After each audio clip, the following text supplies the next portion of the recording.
লা ইলাহা ইল্লাল্লাহ এই বাক্যের চারটা ভুল অনুবাদ বা চারটা ভুল অর্থ বা চারটা ভুল ব্যাখ্যার উপর মুসলিম উম্মত দাঁড়িয়ে আছে। আমলের ফজিলত বর্ণনা করা যথেষ্ট নয়, কোন জিনিসগুলো হারাম কোন কাজগুলো এগুলো জানতে হবে যেন হারাম থেকে বাঁচতে পারি। শুধুমাত্র তাওহীদ বা একত্ববাদ জানা যথেষ্ট নয়, শিরক জানতে হবে যেন শিরক থেকে আল্লাহর সাথে শরীক করা থেকে বেঁচে থাকতে পারি। আল্লাহই স্রষ্টা, একমাত্র আল্লাহর ইচ্ছায় সব হয়, আল্লাহ একমাত্র রিজিক দাতা, সবকিছু আল্লাহর নিয়ন্ত্রণে, একমাত্র আল্লাহই হুকুম কর্তা। সবগুলো কথা ঠিক, কিন্তু এটা লা ইলাহা ইল্লাল্লাহর অর্থ নয়। সবকিছু একমাত্র আল্লাহকে চাইতে হবে, একমাত্র আল্লাহকে ভালোবাসতে হবে, একমাত্র আল্লাহকে ভয় করতে হবে। মাজারের সামনে দিয়ে গাড়ি জোরে চালালে অ্যাক্সিডেন্ট হবে এই ভয় আর থাকতে পারবে না। সুলক্ষণ কুলক্ষণে বিশ্বাস করা যাবে না। কবর থেকে কোনো বরকত আনা যাবে না। গাছের নিচে মাটি খেলে শরীর ভালো হয়ে যে বিশ্বাস করা যাবে না। গাছের মধ্যে সুতা ঝুলাইলে কোনো লাভ আছে? দোয়া লিখে নিয়ে কবরের মধ্যে ঝুলাইলে কোনো লাভ আছে? কবর থেকে তবারক আনলে সেখানকার মাটি, সেখানকার পানি, সেখানকার কুমির কচ্ছপকে খাওয়াইলে কোনো লাভ আছে? এগুলি আর থাকবে না। পুরো মুসলিম বিশ্বের চেহারা পরিবর্তন হয়ে যাবে। ইয়া রাসূলুল্লাহ, ইয়া রাসূলুল্লাহ মানুষের মুখে মুখে বাংলাদেশে আপনি শুনবেন, মদিনায় যাক বা না যাক, মদিনায় গেলেও শুনবেন। হজ করতে যেও অনেকে শিরক করে তাদের সব আমল নষ্ট করে আসে রাসূলুল্লাহকে ডাকার মাধ্যমে। লা ইলাহা ইল্লাল্লাহ 7টা শর্ত, এটা আজকে মুখস্থ না করে যেন আমরা কেউ না যাই। তখন কি মনে করে, জিজ্ঞেস করবো যে না, কল্যাণ তো আল্লাহই দিবে, কিন্তু তাবিজের মাধ্যমে দিবে। এই আংটি নিয়ে আসছি আমি গণকের কাছ থেকে, এই আংটির মাধ্যমে কল্যাণটা কে দিবে?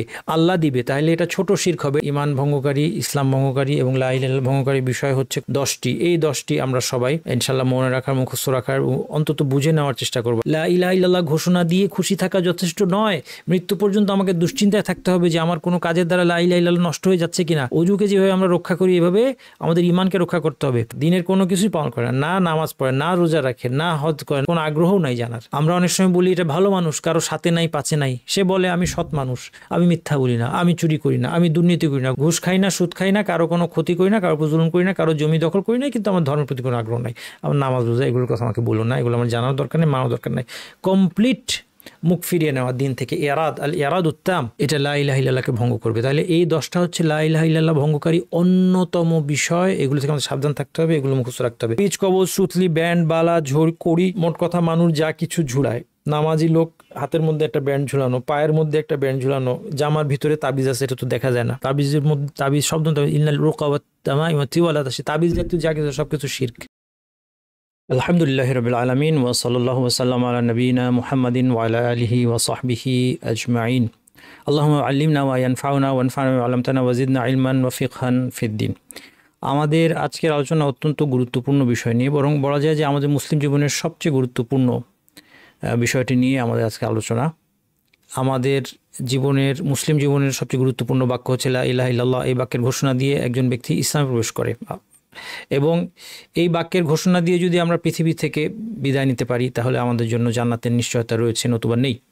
মান কানা আখিরু কালামিহি লা ইলাহা ইল্লাল্লাহ দাখালাল জান্নাহ, যার শেষ বাক্য হবে লা ইলাহা ইল্লাল্লাহ, সে জান্নাতে প্রবেশ করবে।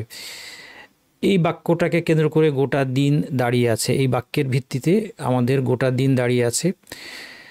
কিন্তু দুঃখের বিষয় হচ্ছে আজকে আমরা মুসলিমরা এই বাক্যের অর্থটা সঠিকভাবে জানি না, এই বাক্যের রোকনগুলো জানি না, এই বাক্যের শর্তগুলো জানি না, যেগুলো এই বাক্য থেকে উপকৃত হওয়ার শর্ত, এবং কোন কোন বিষয়ের দ্বারা এই ঘোষণা ভঙ্গ হয়ে যায় সেগুলো সম্পর্কে আমাদের ধারণা নেই বেশিরভাগের। এবং যে সমস্ত বিষয় বাক্যের ঘোষণার বিরোধী, আমরা যে ঘোষণা দিলাম লা ইলাহা ইল্লাল্লাহ, এই ঘোষণার বিরোধী বিষয়গুলো সম্পর্কে আমাদের ধারণা কম।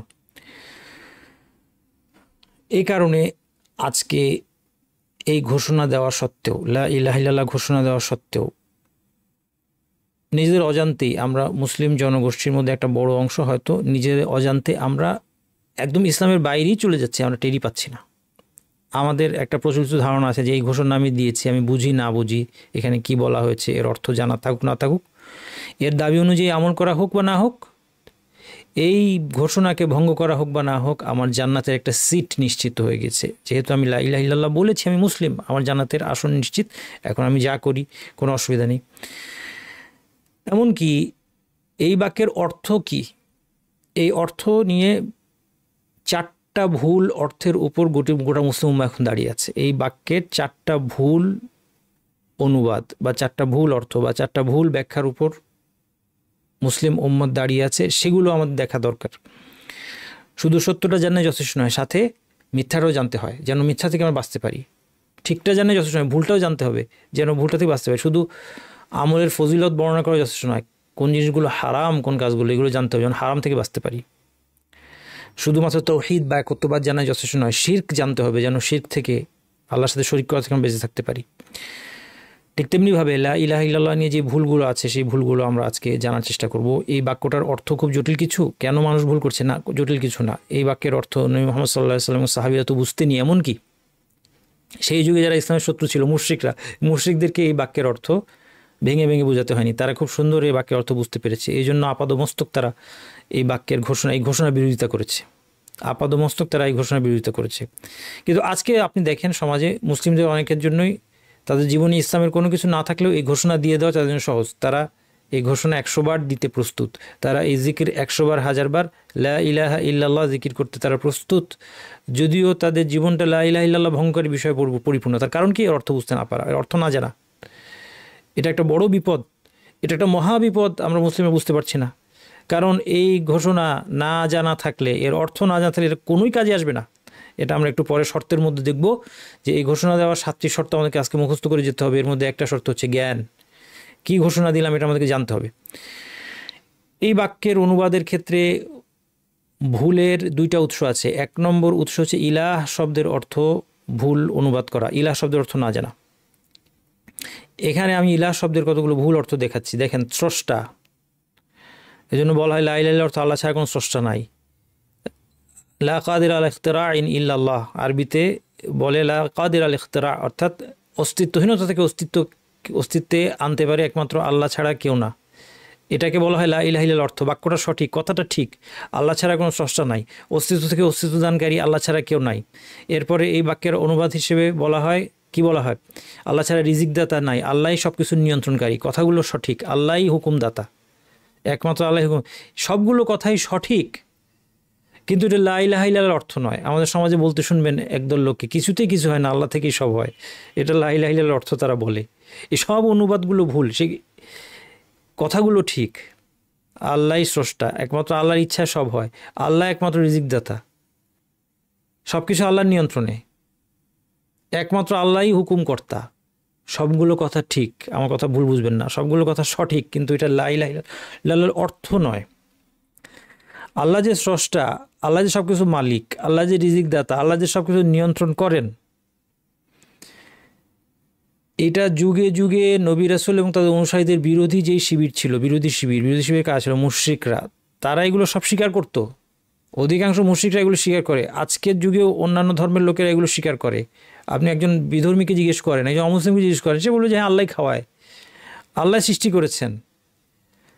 কিন্তু নবী রাসূলদের মধ্যে, এবং এই কথাগুলো ঠিক, এগুলো মানুষ জানে, এগুলো মানুষ বুঝে, এই জন্য মূলত এই জিনিস শেখানোর জন্য নবী রাসূল আসেন নাই। অবশ্যই নবী রাসূল এটাও শিখিয়েছেন, এটাকেও আরও জোর দিয়ে শিখিয়েছেন, কোনো সন্দেহ নাই, কিন্তু এটা তাদের মূল মেসেজ ছিল না। মূল মেসেজ ছিল লা ইলাহা ইল্লাল্লাহ, যেটার অর্থ এই সব কিছু থেকে ভিন্ন কিছু। এই জন্য আপনি দেখেন এই আয়াতটা দেখেন, ওয়া ইন সাআলতাহুম মান খালাকাস সামাওয়াতি ওয়াল আরদা ওয়া সাখারা শামসা ওয়াল কামারা লা ইয়াকুলুন্নাল্লাহ। তুমি যদি তাদেরকে জিজ্ঞেস করো, কাদেরকে? আল্লাহ তাআলা বলছেন তুমি তাদের জিজ্ঞেস করো, কাদেরকে? আবু জাহাল, আবু লাহাব, উতবা ইবনে রাবিয়া, শাইবা ইবনে রাবিয়া, আল ওয়ালিদ ইবনে মুগীরা, তারপর উমাইয়া ইবনে খালাফ, তাদেরকে সবাইকে জানেন তো এরা সব কি ছিল? এরা সব মুশরিকদের বড় বড় নেতা ছিল, যারা নিশ্চিত জাহান্নামী, যারা শিরকের উপর মৃত্যুবরণ করেছে, যারা ইসলামের উপর আপাদমস্তক শত্রুর উপর মৃত্যুবরণ করেছে। আল্লাহ বলছে যদি তাদেরকে জিজ্ঞেস করো মহাবিশ্ব কে সৃষ্টি করেছে, আসমান জমিন এগুলো কে সৃষ্টি করেছে, সূর্য চাঁদকে তোমাদের কল্যাণে কে নিয়োজিত করেছে, লা ইয়াকুলুন্নাল্লাহ, তারা বলবে আল্লাহ। যদি তাদেরকে জিজ্ঞেস করো ওয়ালা ইন সাআলতাহুম মান নাযালা মিনাস সামাই মাআন ফাআহইয়া বিহিল আরদা মিন বা'দি মাউতিহা লা ইয়াকুলুন্নাল্লাহ, তাদেরকে জিজ্ঞেস করো আকাশ থেকে কে বৃষ্টি দেয়, পৃথিবীকে এর মৃত্যুর পরে কে জীবিত করে, তারা বলবে আল্লাহ। এভাবে অনেকগুলো আয়াত আল কোরআনের মধ্যে আছে যেখানে আল্লাহ তাআলা বলছেন তাদেরকে তুমি এগুলো সম্পর্কে জিজ্ঞেস করলে তারা স্বীকার করবে। সুতরাং আবু জাহাল আল্লাহকে স্রষ্টা মানত, আবু জাহাল আল্লাহকে রিজিকদাতা মানত, আল্লাহকে মালিক মানত, এমনকি আল্লাহর ইবাদতও করতো, কিন্তু তারা কেউ মুসলিম হয় নাই, তারা মুশরিকই ছিল। কেন? কিন্তু তারা লা ইলাহা ইল্লাল্লাহর অর্থ সঠিকভাবে বুঝতে পেরেছিল, এটা তাদের একটা বিষয়। এই জন্য তারা এই সব কিছু মানা সত্ত্বেও তারা যখন রাসূল সাল্লাল্লাহু আলাইহি ওয়াসাল্লাম বললেন কুলু লা ইলাহা ইল্লাল্লাহ তুফলিহু, তোমরা লা ইলাহা ইল্লাল্লাহ বলো, তোমরা সফল হবে, একটা বাক্য, সিম্পল একটা বাক্য বলো না। আজকে আমাদের মুসলিমদের সমাজে যারা আকণ্ঠ শিরকে ডুবে আছে, আজকে মুসলিমে আকণ্ঠ লা ইলাহা ইল্লাল্লাহ বিরোধী বিষয়ে ডুবে আছে। তাদেরকে আপনি বলতে বলেন যে বলো লা ইলাহা ইল্লাল্লাহ, 100 বার বলবে, 1000 বার বলবে, কিন্তু আবু জাহল বলে নাই, উমাইয়া ইবনে খালাফ বলে নাই, কারণ তারা এর অর্থ বুঝতে পেরেছে এই অর্থ এগুলি না। আল্লাহকে স্রষ্টা স্বীকার করতে কোনো অসুবিধা নাই, আল্লাহকে রিজিক দাতা স্বীকার করতে অসুবিধা নাই, কিন্তু অসুবিধা অন্য জায়গায়। এই অসুবিধা জায়গাটা তারা বুঝতে পেরেছে। দ্বিতীয় হচ্ছে তারা অনেস্ট ছিল। তারা একটা জিনিস বুঝতে পেরেছিল, একদিক থেকে তারা অনেস্ট ছিল, তারা বুঝতে পেরেছিল আমি ঘোষণা দিব আবার আমল করবো না কীভাবে হবে। এটার তাহলে সঠিক অর্থ হচ্ছে, ইলাহ শব্দের সঠিক অর্থ হচ্ছে মাবুদ, যার ইবাদত করা হয়, যে ইবাদতের যোগ্য। তাহলে আল্লাহ ছাড়া কেউ ইবাদতের যোগ্য কেউ নাই, একমাত্র আল্লাহর ইবাদত করতে হবে, একমাত্র আল্লাহর কাছে দোয়া করতে হবে, একমাত্র আল্লাহর কাছে সাহায্য চাইতে হবে, আল্লাহকে ভালোবাসতে হবে। মাবুদের প্রতি যে ভালোবাসা এটা একমাত্র আল্লাহর জন্য হবে, মাবুদের প্রতি যে ভয় সেটা একমাত্র আল্লাহর জন্য হবে, সমস্ত আশা আল্লাহর জন্য, সমস্ত তাওয়াক্কুল ভরসা আল্লাহর উপর হবে।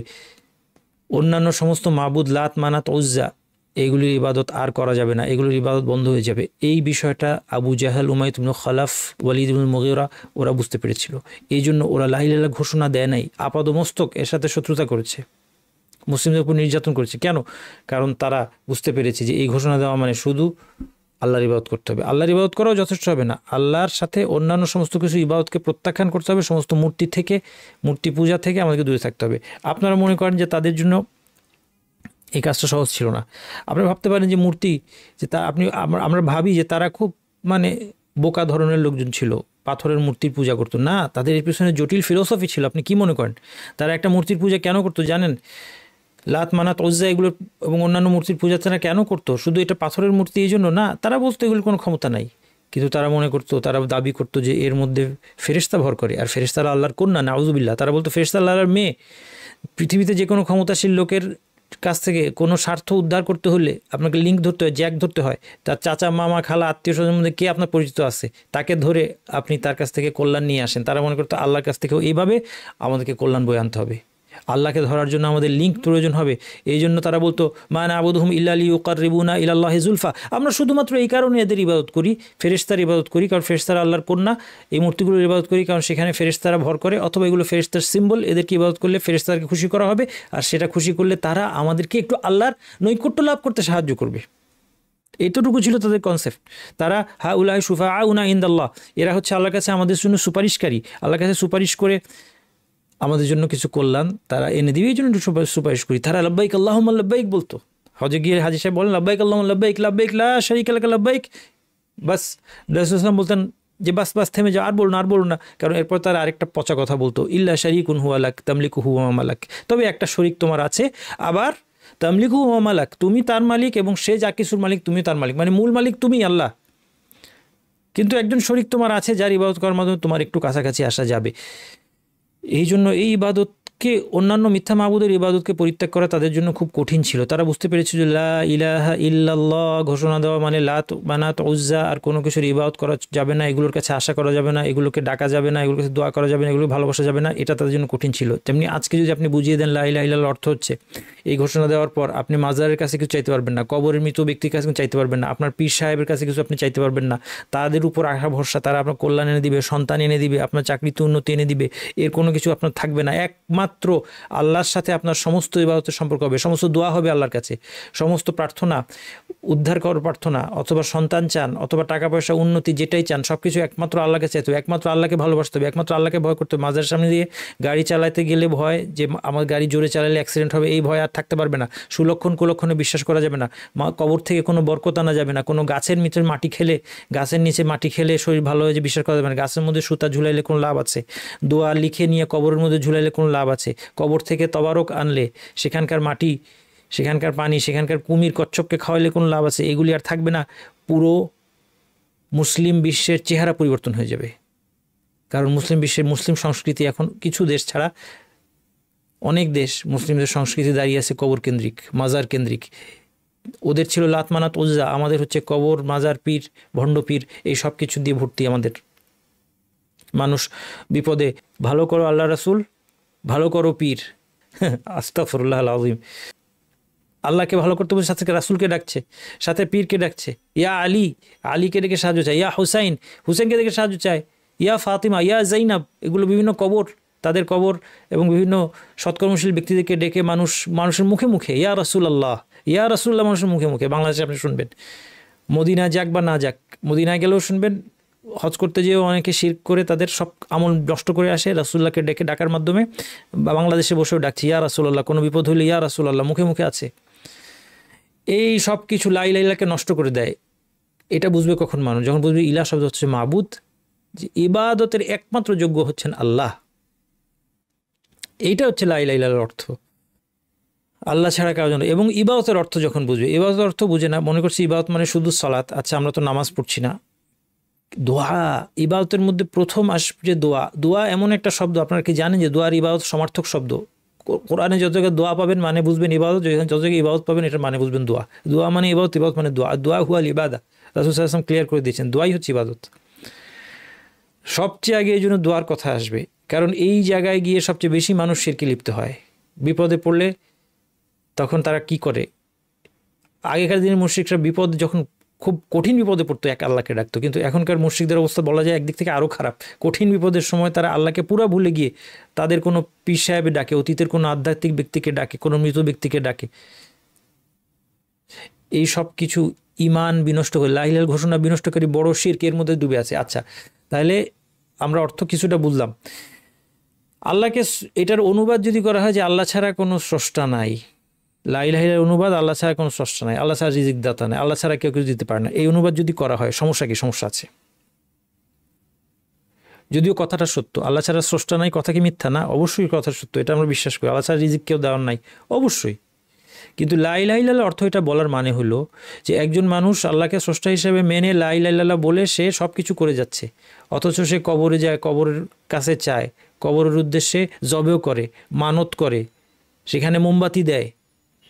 আমরা কোথা থেকে আল্লাহ সাহায্য পাবো? আমরা কি ধরনের মুসলিম? আমরা আদৌ মুসলিম কিনা প্রশ্ন জাগছে এখন। যে কবরে মোমবাতি মানত করে, কবরের উদ্দেশ্যে, মৃত ব্যক্তির উদ্দেশ্যে, মাজার উদ্দেশ্যে, খানকার উদ্দেশ্যে, দরগার উদ্দেশ্যে মানত করে, মোমবাতি দেয়, পশু কোরবানি করে, জিনদের উদ্দেশ্যে পশু কোরবানি করে, জিনদের ক্ষতি থেকে বাঁচার জন্য জিনের উদ্দেশ্যে স্যাক্রিফাইস করে, কোরবানি বড় শিরক। তারপর সেই রক্ত মাখিয়ে দেয় নতুন বাসায়, যেন জিন সেখানে ক্ষতি করতে না, জিনকে খুশি করছে কুরবানি করার মাধ্যমে। কার উদ্দেশ্যে? কুরবানি একমাত্র ইন্না সালাতি ওয়া নুসুকি ওয়া মাহইয়া ওয়া মামাতি লিল্লাহি রাব্বিল আলামিন। বলুন, আমার সালাত, আমার কুরবানি, আমার জীবনের মরণ সব একমাত্র আল্লাহর জন্য। অথচ মানুষ কুরবানি করছে জিনদের জন্য, কুরবানি করছে পীর সাহেবের জন্য, কুরবানি করছে মৃত ব্যক্তির জন্য, মাজারে শাহিত অমুকের জন্য, শাহজালালের জন্য, শাহপরানের জন্য, শাহ আমানতের জন্য। বাংলাদেশের মধ্যে এগুলো, বাংলাদেশের বাইরে গিয়ে আরও অনেক অনেক এক এক দেশে এক এক মৃত ব্যক্তি আছে যাদের ইবাদত তারা করে থাকে। এরা সবাই ঘোষণা দিয়েছে লা ইলাহা। আমরা বলছি এরা মুসলিম। মুসলিমদের উপর কষ্ট কেন? মুসলিমদের উপর এত নির্যাতন কেন? কারণ মুসলিমরা তো ইসলামের উপর নাই, মুসলিমরা ইসলাম থেকে বের হয়ে যাচ্ছে। অসুবিধা কি? অসুবিধা এই জায়গাতেই, যখন সে মনে করবে লা ইলাহা মানে হচ্ছে আল্লাহ ছাড়া কোনো স্রষ্টা নাই, সে বলবে আমি তো স্রষ্টায় বিশ্বাসী, বাস আমার তো ইসলাম আছে, আমার ইমান আছে, আমার লা ইলাহা ইল্লাল্লাহ ঠিক আছে, এখন আমি যা খুশি করতে পারি, কোনো অসুবিধা নাই। তার সাথে আপনি বিয়ে শাদী দিচ্ছেন, আপনার মেয়েকে বিয়ে দিচ্ছেন, ঘর সংসার করছেন তার সাথে দিনের পর দিন।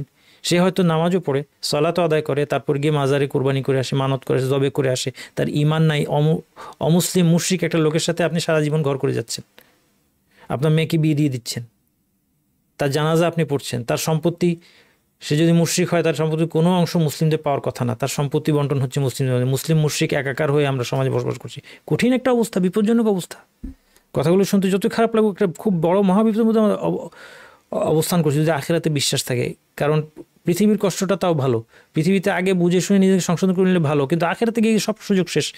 ইন্নাল্লাহা লা ইয়াগফিরু আন ইউশরাকা বিহি। শিরকের অপরাধ যদি আল্লাহ কখনো ক্ষমা করেন না। কেউ যদি শিরক করা অবস্থায় তওবা না করে মারা যায়, সেটা আল্লাহ তাআলা ক্ষমা করেন না। ইন্নাহু মান ইউশরিক বিল্লাহি ফাকাদ হারামাল্লাহু আলাইহি জান্নাহ। যে আল্লাহর সাথে শরীক করবে তার জন্য আল্লাহ জান্নাতকে হারাম করে দিয়েছেন। জান্নাত তার জন্য হারাম যদি শিরক করা অবস্থায় মারা যায়। এখনও যদি তওবা করতে পারি, এমনকি জীবনের শেষ অংশে এসে যদি শিরক থেকে তওবা করতে পারি, লা ইলাহা ইল্লাল্লাহ ঘোষণা দিয়ে মৃত্যুবরণ করতে পারি, জেনে বুঝে এবং শর্ত রক্ষা করে এবং ভঙ্গকারী বিষয় থেকে বেঁচে থেকে, তাহলেও আমাদের আশা আছে। আলহামদুলিল্লাহ, আশা শুধু আছেই না, পুরো আশাটাই আছে। কিন্তু যদি এটা না বলি, যদি মুখ বন্ধ করে আমরা বসে থাকি, আমরা যদি এর প্রচার না করি, তাহলে আমরা মহাবিপদের মধ্যে আছি। লা ইলাহা ইল্লাল্লাহর উপর এই আলোচনা বারবার হওয়া উচিত, প্রত্যেকটা জায়গায় হওয়া উচিত। পরিবারে কর্তাই আলোচনা করবেন, মসজিদে ইমামই আলোচনা করবেন, স্কুলে শিক্ষকই আলোচনা করবেন। যদি এই আলোচনা বারবার আমাদের জীবনের সব ক্ষেত্রে করা যায় এবং এই আলোচনা ছড়িয়ে যাওয়া যায়, এই লা ইলাহা ইল্লাল্লাহর মূল মন্ত্র, মূল তত্ত্বের উপর যদি ইসলাম মুসলিম সমাজকে গঠন করা যায়, একমাত্র তাহলে মুসলিমদের সাফল্য আসবে। এছাড়া মুসলিমদের কোনো সাফল্যের পথ নাই। আর যত পথে মুসলিমদের সমস্যা সমাধানের চেষ্টা যত মানুষ করছে, আজকে বিশ্বটা ভরে যাচ্ছে অ্যাক্টিভিস্টদের দিয়ে, যারা বিভিন্ন রকমভাবে বিভিন্ন পথে চেষ্টা করছে মুসলিমদেরকে তাদের দুর্দশা থেকে উদ্ধার করার কোনো পথ নাই এইদিকে। পথ ওইদিকে না, পথ এখানে। আপনাকে আলোর মধ্যে গিয়ে চাবি খুঁজলে হবে না, অন্ধকারে আলো জ্বলতে হবে। এই গল্প তো জানেন, এক লোক চাবি খুঁজতেছে, আরেকজন এসে তার সাথে খোঁজাখুঁজি শুরু করতে হবে, ভাই ঠিক কোন জায়গায় পড়েছে, বুঝতে যে পড়ছে তো ওই জায়গায়, বলে আপনি এখানে খুঁজেন কেন, যে ওখানে যে অন্ধকার, আমি এই জন্য আলোর মধ্যে এসে চাবি খুলতে হবে না, আলো চাবি পড়েছে অন্ধকারে, ওখানে আলো জ্বালতে হবে, লা ইলাহা ইল্লাল্লাহ আলো ঘরে ঘরে জ্বালতে হবে, প্রত্যেকটা প্রতিষ্ঠানে জ্বালতে হবে, সমাজে জ্বালতে হবে, মসজিদে লা ইলাহা ইল্লাল্লাহ ভুল অর্থের আলোচনা আছে, লা ইলাহা ইল্লাল্লাহ নিয়ে বেদাতি আমল মসজিদে আছে। মসজিদে কী শেখানো হয়? লা ইলাহা জিকির করেন 500 বার, 500 বারের দলিল কোথায়? এটা বেদাত। আপনি করেন, আপনি 5000 বার করেন, কোনো অসুবিধা নেই, কিন্তু যখন সংখ্যা নির্ধারণ করে দেবেন প্রতিদিন 500 বার লা ইলাহা ইল্লাল্লাহ বলা উচিত, বেদাত হয়ে যাবে। অর্থ তো জানি না, জিকির করছে, তাও জিকিরটা করছে কি বেদাত। আরও বেদাত কি, লা ইলাহা ইল্লাল্লাহ পুরা জিকিরও করে না, ইল্লাল্লাহ ইল্লাল্লাহ জিকির করছে, এরকম জিকির কোন হাদিসে নাই। আল্লাহ আল্লাহ জিকির করছে, কোরআন হাদিসে নাই। কেউ বলতে পারে যে ভাই আমি তো ভালো কথা বলছি, আল্লাহর নাম নিয়েছি না, আল্লাহর নাম বারবার নিতে কে শিখিয়েছে? কোরআন হাদিস যদি না শেখায় এটাও করা যাবে না, নাম আল্লাহর, কিন্তু সেই আল্লাহর নাম নেওয়ার পদ্ধতি কোরআন হাদিস থেকে শিখে করতে হবে। তাহলে কিভাবে এই মুসলিম উম্মাহ তার সমস্যা থেকে বের হবে? এই জন্য স্রষ্টা রিজিকদাতা নিয়ন্ত্রণকারী অনুবাদ করা মহাবিপদ আছে, হুকুমদাতা অনুবাদ করার বিপদ আছে, সেটাও আমি বলবো। তার আগে একটা জিনিস দেখি যে এখানে ভুলের লা ইলাহা ইল্লাল্লাহ অর্থ ভুলের আরেকটা উৎস হচ্ছে যে এটা একটা আরবি বাক্য, এবং আরবি বাক্যের নিয়মে এখানে একটা শব্দ উজ্জ আছে। যারা আরবি জানে সবাই এটা জানে, সাধারণ মানুষ, আমরা মুসলিম জনসাধারণ বুঝতে একটু কষ্ট হতে পারে, কিন্তু তারপরেও বলছি যে বিষয়টা হচ্ছে এরকম যে এটা লা যেটা আছে যে নাই, এটা হচ্ছে লা নাফিয়া লিল জিন্স বলা হয় গ্রামারের পরিভাষায়। এটার একটা ইসম থাকে, একটা খবর থাকে। ইসম হচ্ছে এখানে ইলাহ, খবরটা এখানে উজ্জ আছে। খবরটা কি ধরবেন এটার উপর লা ইলাহা ইল্লাল্লাহর অর্থ নির্ভর করবে। যে ভুলটা অনুবাদ হয় সেটা হচ্ছে আল্লাহ ছাড়া কোনো মাবুদের অস্তিত্ব নাই। গ্রামাটিক্যালি কথাটা সঠিক। কেউ যদি বলে যে এখানে উজ্জ শব্দটা হচ্ছে অস্তিত্ব, তার মানে আল্লাহ ছাড়া কোনো মাবুদের অস্তিত্ব নাই, এটা গ্রামাটিক্যালি সঠিক, কিন্তু অর্থদিক থেকে সঠিক না। কেন? দুইটা কারণে। যে লোকটা বলছে যে এর অর্থ আল্লাহ ছাড়া কোনো মাবুদের অস্তিত্ব নাই, সে যদি একটা ভালো মানুষ, একটা সাধারণ মানুষ হয়, আমরা জানি যে তার কোনো খারাপ উদ্দেশ্য নাই, তাহলে আমরা তাকে বলবো যে এই কথাটা ভুল, কারণ আল্লাহ ছাড়া অনেক ইলাহ আছে, যে ইলাহদের কথা আল কোরআনের মধ্যে আছে। অবিশ্বাসীদের অনেক মাবুদ আছে। কারো মাবুদ কি? কারো মাবুদ হচ্ছে গাছ, কারো মাবুদ সূর্য, কারো মাবুদ হচ্ছে ঈসা আলাইহিস সালাম, কারো মাবুদ কোনো ব্যক্তি, কারো মাবুদ হচ্ছে কোনো একটা সংবিধান, কোনো একটা আইন। বিভিন্ন রকমের মাবুদ পৃথিবীর মধ্যে আছে। তাইলে আল্লাহ ছাড়া আরও অন্যান্য মাবুদের অস্তিত্ব আছে। তাইলে কেউ যদি এটা বলে তাহলে বলবো যে অনুবাদ, আপনার অর্থটা তো ভুল, তো অস্তিত্ব তো আছে, তার মানে অর্থ হবে আল্লাহ ছাড়া প্রকৃত কোনো ইলা নাই, সত্য কোনো ইলা নাই, আল্লাহ ছাড়া এমন কোনো ইলা নাই যে ইবাদতের যোগ্য। এর অনুবাদ হচ্ছে লা ইলাহা বিহাক্কিন ইল্লাল্লাহ, অথবা লা ইলাহা হাক্কুন ইল্লাল্লাহ, লা ইলাহা ইয়াস্তাহিকুল ইবাদাতা ইল্লাল্লাহ, লা ইলাহা মুস্তাহিকুন লিল ইবাদাতি ইল্লাল্লাহ। আল্লাহ ছাড়া ইবাদত দাবি করতে পারি, ইবাদতের যোগ্য, ইবাদত করা যায় এমন কোনো মাবুদ নাই, সেটা বলেন। অন্যান্য মাবুদ আছে, সেগুলি মিথ্যা। আল্লাহ ছাড়া কোনো মাবুদের অস্তিত্ব নাই, তাহলে এই বাক্যটা একজন সাধারণ মানুষ যার কোনো দুরভিসন্ধি নাই, খারাপ উদ্দেশ্য নাই, সে যদি বলে তাহলে এটা হচ্ছে একটা সিম্পল ভুল, তার সম্পর্কে আমরা ভালো ধারণা করব। কিন্তু এই অনুবাদটার আরেকটা মারাত্মক দিক আছে, যে লা ইলাহা ইল্লাল্লাহর কয়েকটা ভুল অনুবাদের উপর মুসলিমরা দাঁড়িয়েছে। সবচেয়ে মারাত্মক যে ভুলটা, সেটা কিন্তু এই প্রথম অনুবাদ যে ভুল অনুবাদের উপর দাঁড়িয়েছে, আল্লাহ ছাড়া কোনো মাবুদ নাই। এই অনুবাদকে ব্যবহার করে একদল লোক কি বলছে জানেন? তারা বলতে চাচ্ছে যে তার মানে আল্লাহ ছাড়া কোনো মাবুদ নাই, মানে যত মিথ্যা মাবুদ আছে সবই আল্লাহ, নাউজুবিল্লাহ। তারা বলতে চায় সৃষ্টি এবং স্রষ্টা মিলে একাকার হয়ে একই সত্তা। এটাকে ইংরেজিতে সম্ভবত প্যান্থিজম বলে, যদি ভুল না হয়ে থাকে। যাই হোক, ভুল হলেও আরবিতে বলে ওয়াহদাতুল উজুদ। এটা হচ্ছে যে সুফি মতবাদ আছে, সুফি মতবাদের মধ্যে সবচেয়ে এক্সট্রিম, চরমপন্থী, সবচেয়ে বাজে ধরনের সুফি মতবাদ। আমরা সুফি বলতে বুঝি ভালো মানুষ, বলা হয় সুফি সাধক। সুফি সাধক বলে মনে করে একটা ভালো মানুষ। সুফি কোনো ভালো জিনিস না। সুফিজম হচ্ছে, তাসাউফ হচ্ছে এক ধরনের বিভ্রান্তি, এবং অন্তরের পরিচ্ছন্নতাকে কখনো তাসাউফ বলা যাবে না। এই ধরনের কোনো নামকরণ কোরআন হাদিসে আসে না। এই নামকরণ কোরআন হাদিস বহির্ভূত নতুন ধরনের নামকরণ, যার মাধ্যমে আধ্যাত্মিকতার একটা বেদাতি বানোয়াট পন্থাকে, একটা পন্থা না অনেকগুলো পন্থাকে সমর্থন দেওয়া হয়েছে। তার মধ্যে অনেক কিছু আছে, বেদাতি জিকির আছে। এর সবচেয়ে কম মারাত্মকগুলি হচ্ছে বেদাতি জিকির আবিষ্কার করা, তারপরে জিকির করতে করতে নাচানাচি করা, লাফালাফি করা, এগুলো আছে। এগুলো আপনারা অনেক জানেন, বিভিন্ন তরিকা। আর এগুলোর সবচেয়ে নিকৃষ্ট এন্ডে আছে গিয়ে বড় ধরনের, সবচেয়ে কঠিন ধরনের শিরক, ওয়াহদাতুল উজুদ। ইবনু আরবি, ইবনু সাবঈন প্রমুখ, এরা এই ধর্মের প্রবক্তা। ওয়াহদাতুল উজুদের দাবি হচ্ছে স্রষ্টা সৃষ্টি সব কিছু মিলে এক সত্তা। মনে রাখতে হবে স্রষ্টা সৃষ্টি থেকে বিচ্ছিন্ন, এই জন্য স্রষ্টা সর্বত্র বিরাজমান। হুলুল, এই মতবাদের নাম হচ্ছে হুলুল, যেটাকে বলা হয়, আমরা ছোটবেলা পড়েছি, অমনি প্রেজেন্ট ইংরেজিতে বলা হয়, অনেক জায়গায় আমরা পড়ে আসছি নিজেদের অজান্তে। আল্লাহ সর্বখানে আছেন, এটা হচ্ছে ওয়াহদাতুল উজুদের চাচাতো ভাই, ওর নাম হচ্ছে হুলুল। স্রষ্টা এবং সৃষ্টি এক, এই মতবাদের আরেক চাচাতো ভাই হচ্ছে হুলুল। আল্লাহ সব জায়গায় মিলেমিশে আছেন, নাউজুবিল্লাহ। আল্লাহ সাত আসমানের উপর আরশের উপরে আছেন। আল্লাহ তার সৃষ্টি থেকে বিচ্ছিন্ন, তবে আল্লাহর জ্ঞান, ক্ষমতা, আল্লাহর দেখা শোনা, এই সব কিছু সব জায়গায় বিরাজমান। ব্যাস এই হচ্ছে আমাদের বিশ্বাস, আল্লাহর ক্ষমতা সব জায়গায় বিরাজমান। কিন্তু আল্লাহ সব জায়গায় আছে না, কখনো না, খেয়াল্লা। এগুলো যারা বলে তারা আসলে হুলুল এবং ওয়াহদাতুল উজুদ এগুলোর সাপোর্টার। তাহলে এই ভুল মতবাদ দাঁড়িয়ে আছে এই ভুল অনুবাদের উপর। আশা করি আপনারা বুঝতে পারলেন। আমরা যে অনুবাদ করেছি যে আল্লাহই প্রকৃত মাবুদ আর সকল মাবুদ মিথ্যা, এটা আল কোরআনের কথা। সুতরাং এই অনুবাদটাই সঠিক এবং এই অনুবাদের পক্ষে আপনার কোরআন আয়াত দেখতে পাচ্ছেন, যালিকা বিআন্নাল্লাহা হুয়াল হক ওয়া আন্না মা ইয়াদউনা মিন দুনিহি হুয়াল বাতিল। আল্লাহ তাআলা বলছেন, কারণ আল্লাহই সত্য আর আল্লাহ ছাড়া যা কিছুর ইবাদত তারা করে এই সবগুলো বাতিল। ইয়াদউন আছে, অনুবাদে লেখা আছে যা কিছুকে তারা ডাকে। আমি একটু আগে বলেছি দোয়া অর্থ ইবাদত, দোয়া এবং ইবাদত একই কথা। সুতরাং যা কিছুকে ডাকে মানে যা কিছুর ইবাদত তারা করে সেগুলো বাতিল। তাহলে এইটাই লা ইলাহা ইল্লাল্লাহর অর্থ, যেটা ভেঙে আল্লাহ সুবহানাহু ওয়া তাআলা কোরআনের এই আয়াতে আমাদেরকে শিখিয়ে দিয়েছেন। এই যে চারটা ভুলের উপর দাঁড়িয়ে আছে মুসলিম উম্মাহ, এই চারটা এখানে আমি আপনাদেরকে দেখাচ্ছি। যারা বলে সৃষ্টি স্রষ্টা সব মিলে একটাই সত্তা, ওয়াহদাতুল উজুদ এর সব কথা বলে, এটা এক দল। দ্বিতীয় দল যারা বলে আল্লাহ ছাড়া কোনো স্রষ্টা, রিজিকদাতা, নিয়ন্ত্রণকারী নাই, এরা হচ্ছে মুতাকাল্লিমুন। এটার সমস্যাটা কি আমরা একটু আগে বলেছি। এটার সমস্যাটা মুসলিম বিশ্বে আমরা এখন দেখতে পাচ্ছি যে শুধু আল্লাহর অস্তিত্বে স্বীকার করে বলেই মনে করে যে আমি মুসলিম, আমার ইসলাম ঠিক আছে, আমি জান্নাতে যাব, এবং তাদের সাথে আমরা আমাদের মা বোনদের মেয়েদের বিয়ে দিচ্ছি, তাদের সাথে সম্পত্তি বন্টন করছি, তাদের সাথে জানাজা পড়ছি, একসাথে মিলেমিশে আমরা একাকার হয়ে মুসলিম বসবাস করছি। কিসের ভিত্তিতে? কারণ আমরা ধরে নিয়েছি যে সে লা ইলাহা ইল্লাল্লাহ বলে, অর্থাৎ সে আল্লাহকে স্রষ্টা বলে স্বীকার করে, আল্লাহকে বিশ্বাস করে, ঈমান আছে মনে করছি আমরা। কিন্তু আমরা দেখলাম যে এটা অর্থ না। এটা যদি অর্থ হতো তাহলে আবু জাহল আরও বড় ঈমানদার ছিল, উমাইয়া ইবনে খালাফ আরও বড় ঈমানদার ছিল। তারা আল্লাহর জন্য অনেক কিছু করেছে, আল্লাহর অনেক ইবাদত তারা করেছে। আপনি কি মনে করেন তারা ধার্মিক ছিল না? না, তারা ধার্মিক ছিল, তারা আজে বাজে লোক ছিল না, তারা অনেক ধার্মিক ছিল। 3 নম্বরটা খুব অদ্ভুত। যারা লা ইলাহা ইল্লাল্লাহর অর্থ বলেছে যে ইলাহ হচ্ছে ওই সত্তা যার কোনো নাম এবং গুণাবলী নেই। একটা যে কোনো সাধারণ মানুষ আল্লাহকে চিনে কি দিয়ে বলেন তো? তার নাম এবং গুণাবলী দিয়ে। একটা সাধারণ মানুষ দেখবেন যে বলে যে আল্লাহর রহমতে এটা হয়েছে সেটা হয়েছে, আল্লাহ সব জানেন, সব দেখেন, সব শোনেন, মানুষকে শাসায় যে আল্লাহ কিন্তু বিচার করবেন, আল্লাহ কিন্তু দেখছেন তুমি আমাকে এটা করছো।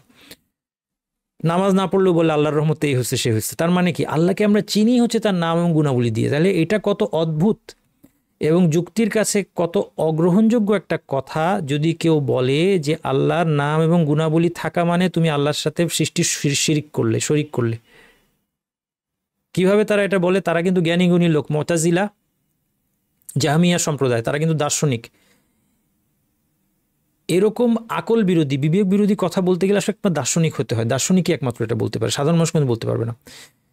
তারা বলছে যে তুমি যদি আল্লাহকে বলো যে আল্লাহ দয়া করেন, আল্লাহ সব কিছু জানেন, দেখেন, শোনেন, আল্লাহ কথা বলেন, তাহলে তুমি তো মানুষের সাথে আল্লাহর তুলনা করে ফেললে, তাহলে তুমি শিরকে লিপ্ত হইলে, নাউযুবিল্লাহি মিন যালিক। এটা একটা সম্পূর্ণ ভ্রান্ত আকীদা। আমরা বলবো যে হ্যাঁ আল্লাহ দয়া করেন, দেখেন, শোনেন, জানেন সবই, কিন্তু আল্লাহর বৈশিষ্ট্য আল্লাহর মতো, মানুষের বৈশিষ্ট্য মানুষের মতো, একটা সাথে কোনো মিল নাই। আল্লাহর দেখাটা আল্লাহর মতো, আল্লাহর শোনাটা আল্লাহর জন্য যেমনটা মানায় সেরকম। এটা কিভাবে এটা আমরা জানি না। আল্লাহ সব জানেন, আল্লাহর জন্য যেভাবে মানায় সেভাবে তিনি জানেন, সেভাবে তিনি কথা বলেন। কিন্তু এগুলো সব আল্লাহর সিফাত, আল্লাহর নাম এবং গুণাবলী আমরা স্বীকার করি। শুধু তাই না, আল্লাহর নাম এবং গুণাবলীর মাধ্যমেই আমরা আল্লাহকে চিনি, আল্লাহকে ভালোবাসি, আল্লাহকে ভয় করি, আল্লাহর কাছে আশা করি।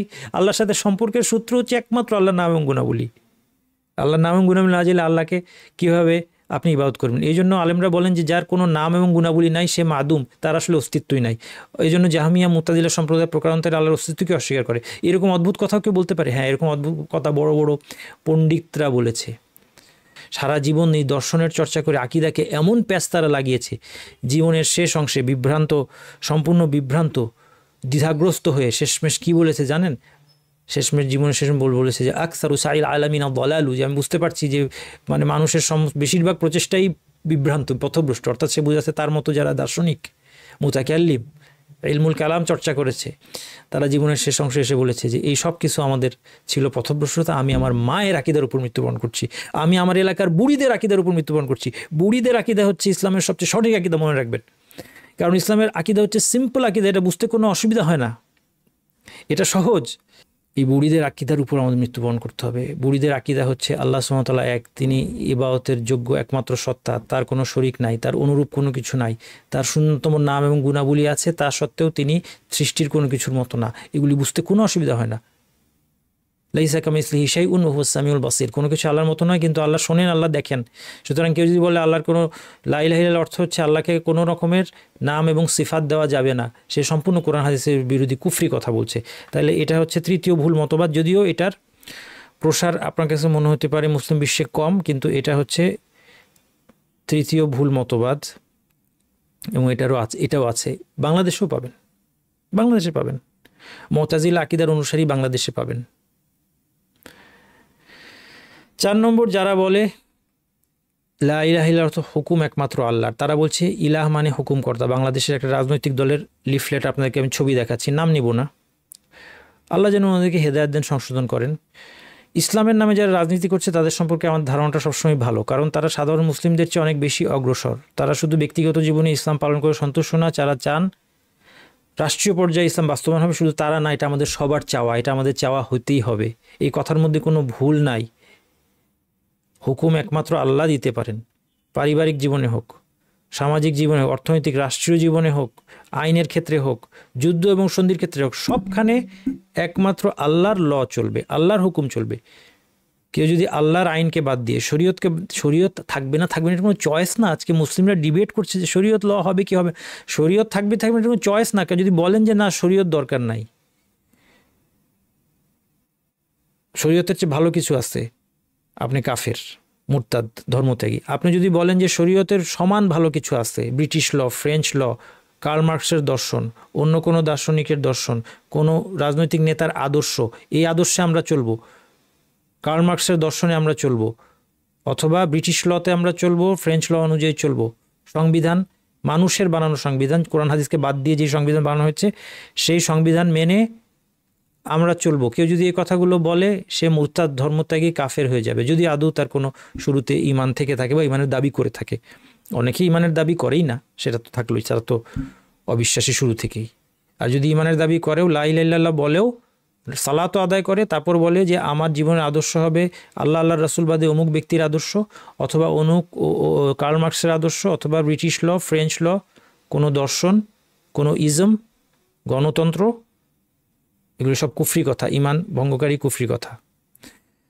এদিক থেকে আমরা মূল কনসেপ্টের সাথে একমত যে মুসলিমদের জীবনের সর্বক্ষেত্রে, রাষ্ট্রীয় পর্যায়ে, সামাজিক, ব্যক্তিগত, পারিবারিক সব পর্যায়ে আল্লাহর ল দিয়ে, শরীয়ত দিয়ে চলতে হবে, কোরআন হাদিস মোতাবেক চলতে হবে। কিন্তু ইলাহ শব্দের অর্থ হুকুমকর্তা নয়। দেখেন তারা কোথায় ভুলটা করছে। এই যে তারা এখানে দেখেন লিফলেটে একটা আয়াত নিয়ে এসেছে, হে দেশবাসী, সূরা আরাফের আয়াতটা হচ্ছে ইয়া কাউমি ইবুদুল্লাহ মা লাকুম মিন ইলাহিন গায়রু। এই আরবিটার বাংলায় করেছে তারা, তিনি ছাড়া তোমাদের কোনো হুকুমকর্তা নাই। তাও ভালো ব্র্যাকেটের মধ্যে ইলাহ দিয়ে দিয়েছে, ফলে আমরা ভুলটা বুঝতে পারছি যে ইলাহের অনুবাদ হুকুমকর্তা ভুল হয়ে গিয়েছে। আবার আল্লাহ ব্যতীত কোনো ইলাহ নেই, এই অনুবাদেও তারা ভুল করেছে। কারণ সঠিক অনুবাদ কী হবে বলেন তো? আমরা একটু আগে বলেছি আল্লাহ ছাড়া, ঠিকই বলেছেন, ইবাদতের যোগ্য কোনো ইলাহ নেই, এটা বলতে হবে, অথবা আল্লাহ ছাড়া সত্য কোনো ইলাহ নেই। এখানে দেখেন আরেক জায়গায় বলছে দুনিয়া শান্তি, আখিরাতে মুক্তি পেতে জীবনের সর্বক্ষেত্রে আল্লাহ তাআলাকে ইলাহ মানতে হবে, ব্র্যাকেটে হুকুমকর্তা। এই ভুলের ফলাফল কি? প্রথমত এই ভুলটা কোন জায়গায়? ভুলটা হচ্ছে যে ইলাহ যে মাবুদ, ইবাদতের কনসেপ্ট হুকুমের চেয়ে অনেক বেশি। ইবাদতের অর্থ কি? ইবাদতের অর্থ আল্লাহ, ইবাদত হচ্ছে দোয়া করা, রুকু, সেজদা, তাওয়াফ, সাহায্য চাওয়া, সব কিছু, ভালোবাসা, ভয়, তাওয়াক্কুল, অনেক কিছু। তার সাথে একটা হচ্ছে হুকুম চাওয়া, এটাও ইবাদত। আমরা আল্লাহ ছাড়া কারো কাছে হুকুম চাইতে পারবো না। আমার জীবনের বিধান কি হবে, আমার সংবিধান কি হবে, এটা ফ্রেঞ্চ লয়ের কাছে চাওয়া যাবে না, ব্রিটিশ লয়ের কাছে চাওয়া যাবে না, কার্ল মার্কসের কাছে চাওয়া যাবে না। বুঝতে পারছেন নিশ্চয়ই? তাইলে আল্লাহ ছাড়া কারো কাছে হুকুম চাওয়া এটা ইবাদতের একটা অংশ, এটাই পুরা ইবাদত নয়। কাজেই যখন এই অনুবাদ করা হবে যে লা ইলাহা ইল্লাল্লাহ অর্থ আল্লাহ ছাড়া কোনো হুকুমকর্তা নাই, তখন অর্থটা আপনি সীমাবদ্ধ করে দিলেন। আর তার মানে যার ফলাফলটা আমরা আজকে বাস্তবে বিশ্বে দেখতে পাচ্ছি, রাজনৈতিক ইসলামী দলগুলো যারা এই লা ইলাহা ইল্লাল্লাহ কালিমাকে ভুলভাবে বুঝেছে, তারা যে কোনোভাবে একটা নাম কাওয়াস্তে একটা ইসলামী শাসন আসলে খুশি। এই জন্য দেখা যায় তারা নির্বাচনের প্রচারণা শুরু করে মাজার থেকে, জনগণের ভোট পাওয়ার জন্য, গণতন্ত্রের সাথে কম্প্রোমাইজ করে জনগণের ভোট পাওয়ার জন্য মাজারে গিয়ে দোয়া করে ইসলামী দল কিভাবে আপনার সেই ইসলামী শাসন দিয়ে কি হবে যদি মানুষ শিরকে লিপ্ত হয়, যদি মানুষ কথায় কথায় মাজারে যায়, ইয়া রাসূলুল্লাহ ডাকে, আপনি এই মাজারকে সমর্থন দিয়ে ইসলাম প্রতিষ্ঠা করে এরপরে আপনি যখন মাজার নির্মূল করতে যাবেন আপনাকে জনগণ নির্মূল করে দিবে। এটা বিভিন্ন ইসলামী দেশগুলোতে হয়েছে। ইসলামী দল অল্প কয়েকদিন শাসন করতে পারলেও তাদেরকে পরে গিয়ে উৎখাত করে দেওয়া হয়েছে। এটা কি আপনারা দেখেন নাই বিভিন্ন দেশে? অথবা তারা ইসলামী দল নামে শুরু করলেও এমন এক ইসলাম তারা পালন করছে যার মধ্যে ইসলামের কোনো রহস্যও নাই। তাহলে ওই ইসলামী দলদের মধ্যে লাভ কি? এই জন্য এই ভুল অনুবাদেরও কুফল আছে। তাই লা ইলাহা ইল্লাল্লাহ সঠিক অর্থ হলো সকল ইবাদত, যেমন দোয়া, সাহায্য প্রার্থনা, আশ্রয় প্রার্থনা, মুক্তির প্রার্থনা, সালাত, রুকু, সিজদা, তাওয়াফ, জবে, মানত, ভালোবাসা, ভয়, সব কিছু এখানে লিখিনি। অন্তরের ভালোবাসা, ভয়, আশা, তাওয়াক্কুল সব কিছু আল্লাহর জন্য হবে এক, এবং এতে আল্লাহ ছাড়া কারো কোনো শরিক থাকবে না। এই জন্য লা ইলাহা ইল্লাল্লাহর দুইটা রোকন জানা অত্যন্ত গুরুত্বপূর্ণ। এই দুইটা রোকন না জানার কারণে আমাদের মহা সমস্যা। কেউ যদি বলে লা ইলাহ, এখানে থেমে যায়, কোনো ইলাহ নেই, আল্লাহও ইলাহ না যদি বলে, তাহলে সে হয়ে যাবে মুলহিদ, নাস্তিক। কেউ যদি বলে শুধু ইল্লাল্লাহ, একটা লা ইলাহ এটা হচ্ছে একটা রকম, ইল্লাল্লাহ আরেকটা রকম। ইল্লাল্লাহ মানে আল্লাহর ইবাদত আমি করলাম, কিন্তু অন্যান্য বিষয়ের ইবাদত তো থাকতে পারে, চলতে পারে, অসুবিধা কি? অনেকে এরকম কিন্তু মনে করে। হ্যাঁ, আমি আল্লাহর ইবাদত করি। অনেকে দেখেন কি বলে, আমি আল্লাহর ইবাদত করি, কিন্তু কত ধর্মের কত রকমের মানুষ আছে, সেখানেও হয়তো কোনো লাভ আছে। কবরের গেলেও মনে হয় কোনো লাভ তো আছে, দেখা তো যায়, পায় অনেকে সুবিধা, অনেকে কল্যাণ লাভ করে, কবরে গিয়ে চেয়ে সন্তান পেয়েছে, উন্নতি পেয়েছে, হয়তো কিছু আছে সেখানে। কবরের মাটির কোনো বরকত হয়তো আছে, কবর থেকে যে তাবিজটা দেয় এটাতে কোনো লাভ হয়তো থাকতেও পারে। জাদুকর, কবিরাজ, নেগেট করতে হবে, অ্যাসার্ট করতে হবে। স্বীকৃতি এবং অস্বীকৃতি মিলে হচ্ছে ইমান। তাহলে আল্লাহকে স্বীকার করার পাশাপাশি সকল, শুধু আল্লাহকে আমি আল্লাহর ইবাদত করলে আল্লাহকে মানি বললে হবে না, সাথে সাথে বলতে হবে আরও সমস্ত মিথ্যা মাবুদ, লাত, মানাত, উজ্জা, অথবা খ্রিস্টান, ইহুদি, বৌদ্ধ, হিন্দু, অন্যান্য ধর্মের লোকেরা যা কিছুর পূজা করে সব কিছু মিথ্যা, বাতিল বলতে হবে। কবর মাজারের পূজা, কবর মাজার থেকে বরকতের আশা, পীর সাহেবের পূজা, পীর সাহেবের থেকে বরকতের আশা, সব বাতিল। এই সব কিছুকে অস্বীকার করতে হবে। এবং তিনটা জিনিস থাকতে হবে: অস্বীকৃতি, ঘৃণা এবং শত্রুতা। কোরআনের আয়াত দিয়ে আপনাদেরকে প্রমাণ দিব। একমাত্র আল্লাহর ইবাদত করতে হবে, আল্লাহ ছাড়া যত মিথ্যা উপাস্য আছে এই সব কিছুকে অস্বীকার করতে হবে, সেগুলি ঘৃণা করতে হবে, সেগুলো শত্রুতার সম্পর্ক থাকবে। এই হচ্ছে দুইটা পিলার।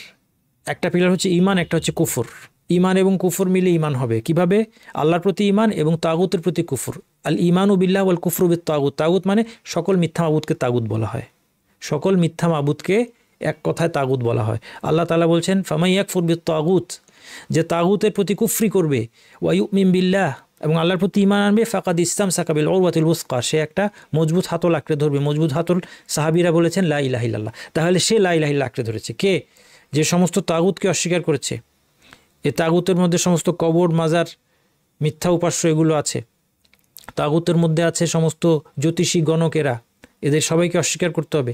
তাগুতের মধ্যে আছে আল্লাহ ছাড়া যাদের কাছে বিচার চাওয়া হয়, এবং সমস্ত শরীয়তবাদের সমস্ত বিচার ব্যবস্থা, এই সব কিছুর প্রতি কুফরি করতে হবে, অস্বীকৃতি, ঘৃণা এবং শত্রুতা।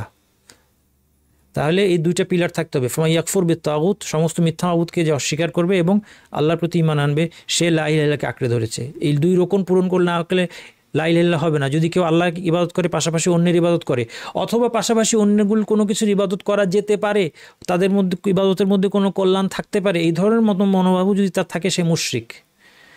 যে আল্লাহরও ইবাদত করে না, অন্য কারো ইবাদত করে না, সে মুলহিদ। যে আল্লাহর ইবাদত করে এবং অন্য সব কিছুর ইবাদতকে অস্বীকার করে, সে হচ্ছে মুওয়াহিদ, মুমিন। قد كانت لكم أسوة حسنة في إبراهيم والذين معه, ইব্রাহিম এবং তার অনুসারীদের মধ্যে তোমাদের জন্য উত্তম আদর্শ রয়েছে। ইয ক্বালু লিকাওমিহিম, তারা তাদের জাতিকে কি বলেছিল? মুশরিক জাতিকে বলেছিল ইন্না বুরাআউ মিনকুম ওয়া মিম্মা তা'বুদুনা মিন দুনিল্লাহ, আমাদের সাথে তোমাদের এবং তোমাদের মাবুদদের আর কোনো সম্পর্ক নেই। তোমাদেরও সম্পর্ক নেই, তোমাদের মাবুদদেরও কোনো সম্পর্ক নাই। কাফারনা বিকুম, তোমাদের সবাই প্রতি আমরা কুফরি করলাম, তোমাদের প্রতি এবং তোমাদের মাবুদ, তোমাদেরকে প্রত্যাখ্যান করলাম, তোমাদের মাবুদকে প্রত্যাখ্যান করলাম। ওয়া বাদা বাইনানা ওয়া বাইনাকুমুল আদাওয়া, আমাদের মধ্যে এখন থেকে শত্রুতা শুরু হয়ে গেল। আমি বানিয়ে বলছি না, এটাকে আল্লাহ তাআলা আদর্শ বলেছেন। ওয়াল বাগদা, এবং ঘৃণা শুরু হয়ে গেল, শত্রুতা এবং ঘৃণা শুরু হয়ে গেল। আবাদান হাত্তা তুমিনু বিল্লাহি ওয়াহদাহু, যতক্ষণ না তোমরা ইমানের এক আল্লাহর প্রতি ইমানের দিকে ফিরে আসো। এখানে একটা মনে রাখতে হবে, চরমপন্থার মধ্যে যাওয়া যাবে না। শত্রুতার প্রকাশ কিভাবে হবে? শত্রুতার প্রকাশ শরীয়তের নীতিমালা অনুযায়ী হয়ে যাবে। কাজেই আপনি আপনার অমুসলিম প্রতিবেশী, আপনার কলিগ, তাকে আপনি চা খাওয়াবেন, তার সাথে আপনি সুন্দর ব্যবহার করবেন, হাসি মুখে কথা বলবেন, যদিও সে আপনার শত্রু। কেন? কারণ আপনি চান সে হেদায়েত গ্রহণ করে বন্ধু হয়ে যাক, তাকে আপনি দাওয়াত দিবেন। কারণ সে মুসলিম দেশে নিরাপত্তা নিয়ে এসেছে, মুসলিম দেশে সে বসবাস করছে, তার মানে মুসলিম দেশ তাকে নিরাপত্তা দিয়েছে। যদি একজন সাধারণ মুসলিমও একটা অবিশ্বাসীকে নিরাপত্তা দেয়, এই নিরাপত্তা লঙ্ঘন করা সবার জন্য অবৈধ। এই মশালাগুলো আমাদের জানা নাই, এগুলো আমরা 40 হাদিসের মধ্যে সামনে আসবে। তেমনি আপনি যখন কোনো অমুসলিমের দেশে ভিসা নিয়ে যান, পাসপোর্ট নিয়ে ভিসা নিয়ে আপনি যাচ্ছেন, তারা আপনাকে নিরাপত্তা দিয়েছে, তাদের জানমালের উপর কোনো ধরনের হামলা করা আপনার জন্য বৈধ না। এটা গাদ্দারি হবে, ইসলাম কখনো গাদ্দারি শেখায় না। তাহলে বুঝতে হবে যে শত্রুতার প্রকাশ আমার ইচ্ছা মতো যথেচ্ছভাবে হবে না, শরীয়তের গাইডলাইন অনুযায়ী। তাহলে এখন তাকে আপনি একজন অবিশ্বাসীকে দেখলেই তাকে গালি দিবেন, তাকে হামলা করবেন না, কখনোই না, হারাম, নিষেধ। যুদ্ধের সময় যুদ্ধ করবেন, যখন যুদ্ধে আপনার যুদ্ধের মাঠে অন্য নিয়ম, যুদ্ধের ময়দানে অন্য নিয়ম। আর যখন সে নিরাপত্তা নিয়ে আপনার দেশে বসবাস করছেন, তাকে আপনি দাওয়াত দেন, তার সাথে ভালো ব্যবহার করেন, তাকে আপনি চা খাওয়ান, কিন্তু তার কোনো ধর্মীয় অনুষ্ঠানে যায় না, সাবধান। তাকে ধর্মীয় ব্যাপারে কংগ্রেচুলেট করেন না, মেরি ক্রিসমাস দিয়েন না কোনো খ্রিস্টানকে। লা ইলাহা ইল্লাল্লাহ 7টা শর্ত, এটা আজকে মুখস্থ না করে যেন আমরা কেউ না যাই। খুব সংক্ষেপে যদি আমি বলি, লা ইলাহা ইল্লাল্লাহ 7টি শর্ত হচ্ছে জ্ঞান থাকতে হবে, কি বলছেন আপনি জানতে হবে, অজ্ঞতা থাকলে চলবে না, এটা অজ্ঞতার বিপরীত। 2 নম্বর ইয়াকিন থাকতে হবে, যে ঘোষণা আপনি দিচ্ছেন যে আল্লাহ ছাড়া ইবাদতের যোগ্য কোনো ইলাহ নেই, আমরা অর্থটা জানলাম, জ্ঞান অর্জন হয়েছে, আলহামদুলিল্লাহ, আমরা বুঝলাম যে এই ঘোষণার মানে কি। এখন ইয়াকিন থাক, নিশ্চিত, এর মধ্যে কোনো সন্দেহ থাকতে পারবে না। 3 নম্বর ইখলাস সহকারে এই ঘোষণা দিতে হবে, কোনো রিয়া থাকবে না, একমাত্র আল্লাহকে সন্তুষ্ট করার জন্য ঘোষণা, লা ইলাহা ইল্লাল্লাহ, এই ঘোষণা দিতে হবে কার জন্য? আল্লাহকে সন্তুষ্ট করার জন্য, যেন আল্লাহ আমার সন্তুষ্ট হন, আমার জন্য যেন জান্নাতে যাওয়াটা বৈধ হয়, আল্লাহ আমি যেন জাহান্নাম থেকে বাঁচতে পারি। বিয়ে করার জন্য লা ইলাহা ইল্লাল্লাহ। কত মুসলিম অমুসলিম অ্যাফেয়ার হয়ে যায়, ছেলে অমুসলিম, এখন বিয়ে করার জন্য শুধু মুসলিম বলেছে, হবে না। যদি না সত্যি তার ইমান এসে থাকে, যদি সত্যি ইমান এসে থাকে হতে পারে, কিন্তু তাহলে হবে না। খুব বিপদের মধ্যে আমরা আছি। সত্যবাদিতা, যেটা মিথ্যার বিপরীত, মুনাফিকের বিপরীত হবেন আপনি কিভাবে? ঘোষণাটা সত্যি দিয়েছেন, মিথ্যা করে দেন নাই। মুনাফিক কি করে? মিথ্যা করে ঘোষণা দেয়, মনে মনে সে কি ইসলামের শত্রু, মনে মনে সে ইসলামের শত্রু, কিন্তু বাইরে দিয়ে সে বলে লা ইলাহা ইল্লাল্লাহ, বলে নামাজও পড়ে, আমি মুসলিম সমাজে যেন সে বসবাস করতে পারে, মুসলিমের সাথে বিয়ে শাদী করতে পারে, তার জানমালকে সুরক্ষা করতে পারে। এই জন্য ভালোবাসতে হবে, লা ইলাহা ইল্লাল্লাহকে ভালোবাসতে হবে, এর ফলাফলকে, এর দাবিকে ভালোবাসতে হবে। লা ইলাহা ইল্লাল্লাহ আল্লাহকে একমাত্র উপাস্য, ইবাদত মাবুদ হিসেবে বাছাই করার কারণে যা যা করণীয় এবং বর্জনীয় এগুলোকেও ভালোবাসতে হবে। আল্লাহকে সবচেয়ে ভালোবাসতে হবে, মানুষের মধ্যে নবী মুহাম্মদ সাল্লাল্লাহু আলাইহি ওয়াসাল্লামকে সবচেয়ে বেশি ভালোবাসতে হবে, এবং যারা লা ইলাহা ইল্লাল্লাহর অনুসারী তাদেরকেও ভালোবাসতে হবে। তাহলে ভালোবাসা এবং শত্রুতা লা ইলাহা ইল্লাল্লাহর ভিত্তিতে হবে। যে লা ইলাহা ইল্লাল্লাহর পক্ষের প্রকৃত লোক তাকে ভালোবাসতে হবে, যে লা ইলাহা ইল্লাল্লাহর বিপক্ষের লোক তাকে ঘৃণা করতে হবে, যা কিছু লা ইলাহা ইল্লাল্লাহর অনুকূল এগুলোকে ভালোবাসতে হবে, যা কিছু লা ইলাহা ইল্লাল্লাহর সাথে সাংঘর্ষিক এগুলোকে অপছন্দ করতে হবে। এটা খুব ইম্পর্টেন্ট পয়েন্ট। এরপরে হচ্ছে কবুল করতে হবে, অ্যাকসেপ্ট করতে হবে। এবং 4 নম্বর হচ্ছে কাজে বাস্তবায়ন করতে হবে, আনুগত্য করতে হবে। এর উদাহরণটা, এই দুটোর পার্থক্যটা সূক্ষ্ম, অনেকে বুঝে না, উদাহরণ দিয়ে বুঝাই। মোহাম্মদ এবং জাইদের মধ্যে ঝগড়া জমি নিয়ে, কাদি রায় দিয়েছে যে জমিটা আসলে জাইদের। মোহাম্মদ বলল ঠিক আছে মেনে নিলাম, এটা হচ্ছে কবুল, যে ঠিক আছে আপনার রায় আমি মেনে নিয়েছি। এরপর আর জমি দেয় না, মায়ার কারণে জমি দিতে পারে না, দিচ্ছে না, গড়িমসি করতেছে। তার মানে কবুল হয়েছে কিন্তু আনুগত্য হয় নাই, আরবিতে বলে ইনকিয়াদ। 6 এবং 7 নম্বর পয়েন্ট বলছি। কবুল হচ্ছে স্বীকার করলো, হ্যাঁ করব, হ্যাঁ ঠিক আছে মানলাম, বললাম, অন্তরেও মানলাম যে হ্যাঁ ঠিক আছে, ঠিক তো, রায় তো ঠিক, জমি তো জাইদের, মোহাম্মদ বলছে জমি তো জাইদের, দিয়ে দিতে হবে। অন্তরেও বললো, মুখেও বললো যে হ্যাঁ ঠিক আছে, বিচারকের আমি কোর্টের রায় মেনে নিয়েছি, কিন্তু এখন জমি দেয় না। তার মানে কবুল হয়েছে, ইনকিয়াদ হয় নাই। আরেকটু আমরা সামনে দেখব, দলিল দেখি।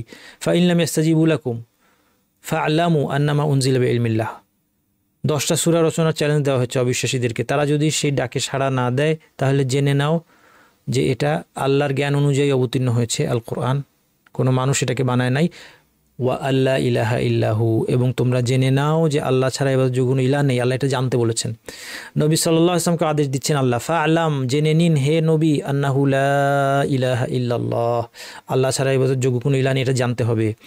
রাসূল সাল্লাল্লাহু আলাইহি ওয়াসাল্লাম বলেছেন, মান মাতা ওয়া হুয়া ইয়ালামু আন্নাহু লা ইলাহা ইল্লাল্লাহু দাখালাল জান্নাহ। আমরা এই হাদিসের অন্য ভার্সনটা জানি, যার শেষ কথা হবে লা ইলাহা, সে জান্নাতে যাবে, কিন্তু এটা আমরা অনেকেই জানি না যে লা ইলাহা ইল্লাল্লাহ জেনে মৃত্যুবরণ করবে সে জান্নাতে প্রবেশ করবে। এটা বেশি বেশি সমাজের মধ্যে বলতে হবে যে লা ইলাহা ইল্লাল্লাহকে জানতে হবে, এটা জানুন, জানাটা শর্ত। আশহাদু আল্লা ইলাহা ইল্লাল্লাহু ওয়া আন্নী রাসূলুল্লাহ লা ইয়ালকা বিহিমা আবদুন গায়রা শাক্কিন ফিহিমা ইল্লা দাখালাল জান্নাহ। আল্লাহ ছাড়া ইবাদত যোগ্য কোনো ইলাহ নেই, আমি সাক্ষ্য দিচ্ছি, এবং মুহাম্মদ আল্লাহর রাসূলই সাক্ষ্য দিচ্ছি। এই দুই সাক্ষ্য নিয়ে কোনো সন্দেহ, এই দুই সাক্ষ্যের ব্যাপারে কোনো সন্দেহ না করে আল্লাহর সাথে যার সাক্ষাৎ হবে সে জান্নাতে প্রবেশ করবে নিঃসন্দেহ হয়ে, কোনো সন্দেহ নেই। আল্লাহ যে একমাত্র ইবাদতযোগ্য মাবুদ এবং নবী মুহাম্মদ সাল্লাল্লাহু আলাইহি ওয়াসাল্লাম আল্লাহর রাসূল, কোনো সন্দেহ নয়, নিঃসন্দেহ হয়ে ইয়াকিন সহকারে নিশ্চিত বিশ্বাস, তাহলে নিশ্চিত দৃঢ় বিশ্বাস থাকতে হবে। ইখলাস সহকারে বলতে হবে, একমাত্র ইখলাস নিয়ে আমরা দীর্ঘ আলোচনা করছি, একমাত্র আল্লাহর সন্তুষ্টির আশায় বলতে হবে। ফাইন্নাল্লাহা হাররামা আলান নারি মান ক্বালা লা ইলাহা ইল্লাল্লাহু ইয়াবতাগি বিযালিকা ওয়াজহাল্লাহ। আল্লাহর চেহারা দেখার আশায়, একমাত্র আল্লাহর সন্তুষ্টির আশায় যে লা ইলাহা ইল্লাল্লাহ ঘোষণা দেবে, তার জন্য জাহান্নামকে হারাম করে দেওয়া হয়েছে। তাহলে ইখলাস সহকারে বলতে হবে, লোক দেখানোর জন্য না, সত্যবাদী হয়ে বলতে হবে। আল্লাহ তাআলা বলেছে, আলিফ লাম মিম আহাসিবান নাসু আন ইউতরাকু আন ইয়াকুলু আমান্না ওয়া হুম লা ইফতানুন ওয়া লাকাদ ফাতান্নাল্লাযীনা মিন ক্বাবলিহিম ফালায়ালামান্নাল্লাহুল্লাযীনা সাদাকু ওয়া লায়ালামান্নাল কাযিবিন। মানুষ কি ভেবেছে যে আমরা ঈমান এনেছি এ কথা বললে পরীক্ষা না করে ছেড়ে দেওয়া হবে? পরীক্ষা না হবে কেন?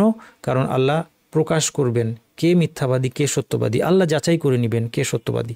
আল্লাহ জানেন, কিন্তু এটাকে প্রকাশ করবেন। আল্লাহ নতুন করে জানবেন অর্থটা এরকম না, অর্থটা হচ্ছে যে আল্লাহ যেটা জানেন সেটাকে প্রকাশমান হিসেবে আল্লাহ জানতে চান।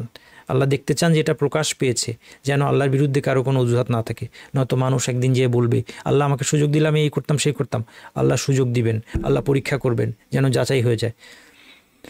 মান মাতা ওয়া হুয়া ইয়াশহাদু আন লা ইলাহা ইল্লাল্লাহ ওয়া আন্না মুহাম্মাদান রাসূলুল্লাহ সাদিকান মিন কলবিহি দাখালাল জান্নাহ। যে অন্তর থেকে সত্যবাদী হয়ে এই সাক্ষ্য দেওয়া অবস্থায় মারা যাবে যে আল্লাহ ছাড়া ইবাদত যোগ্য কোনো ইলাহ নেই, মুহাম্মদ আল্লাহর রাসূল, সে জান্নাতে প্রবেশ করবে।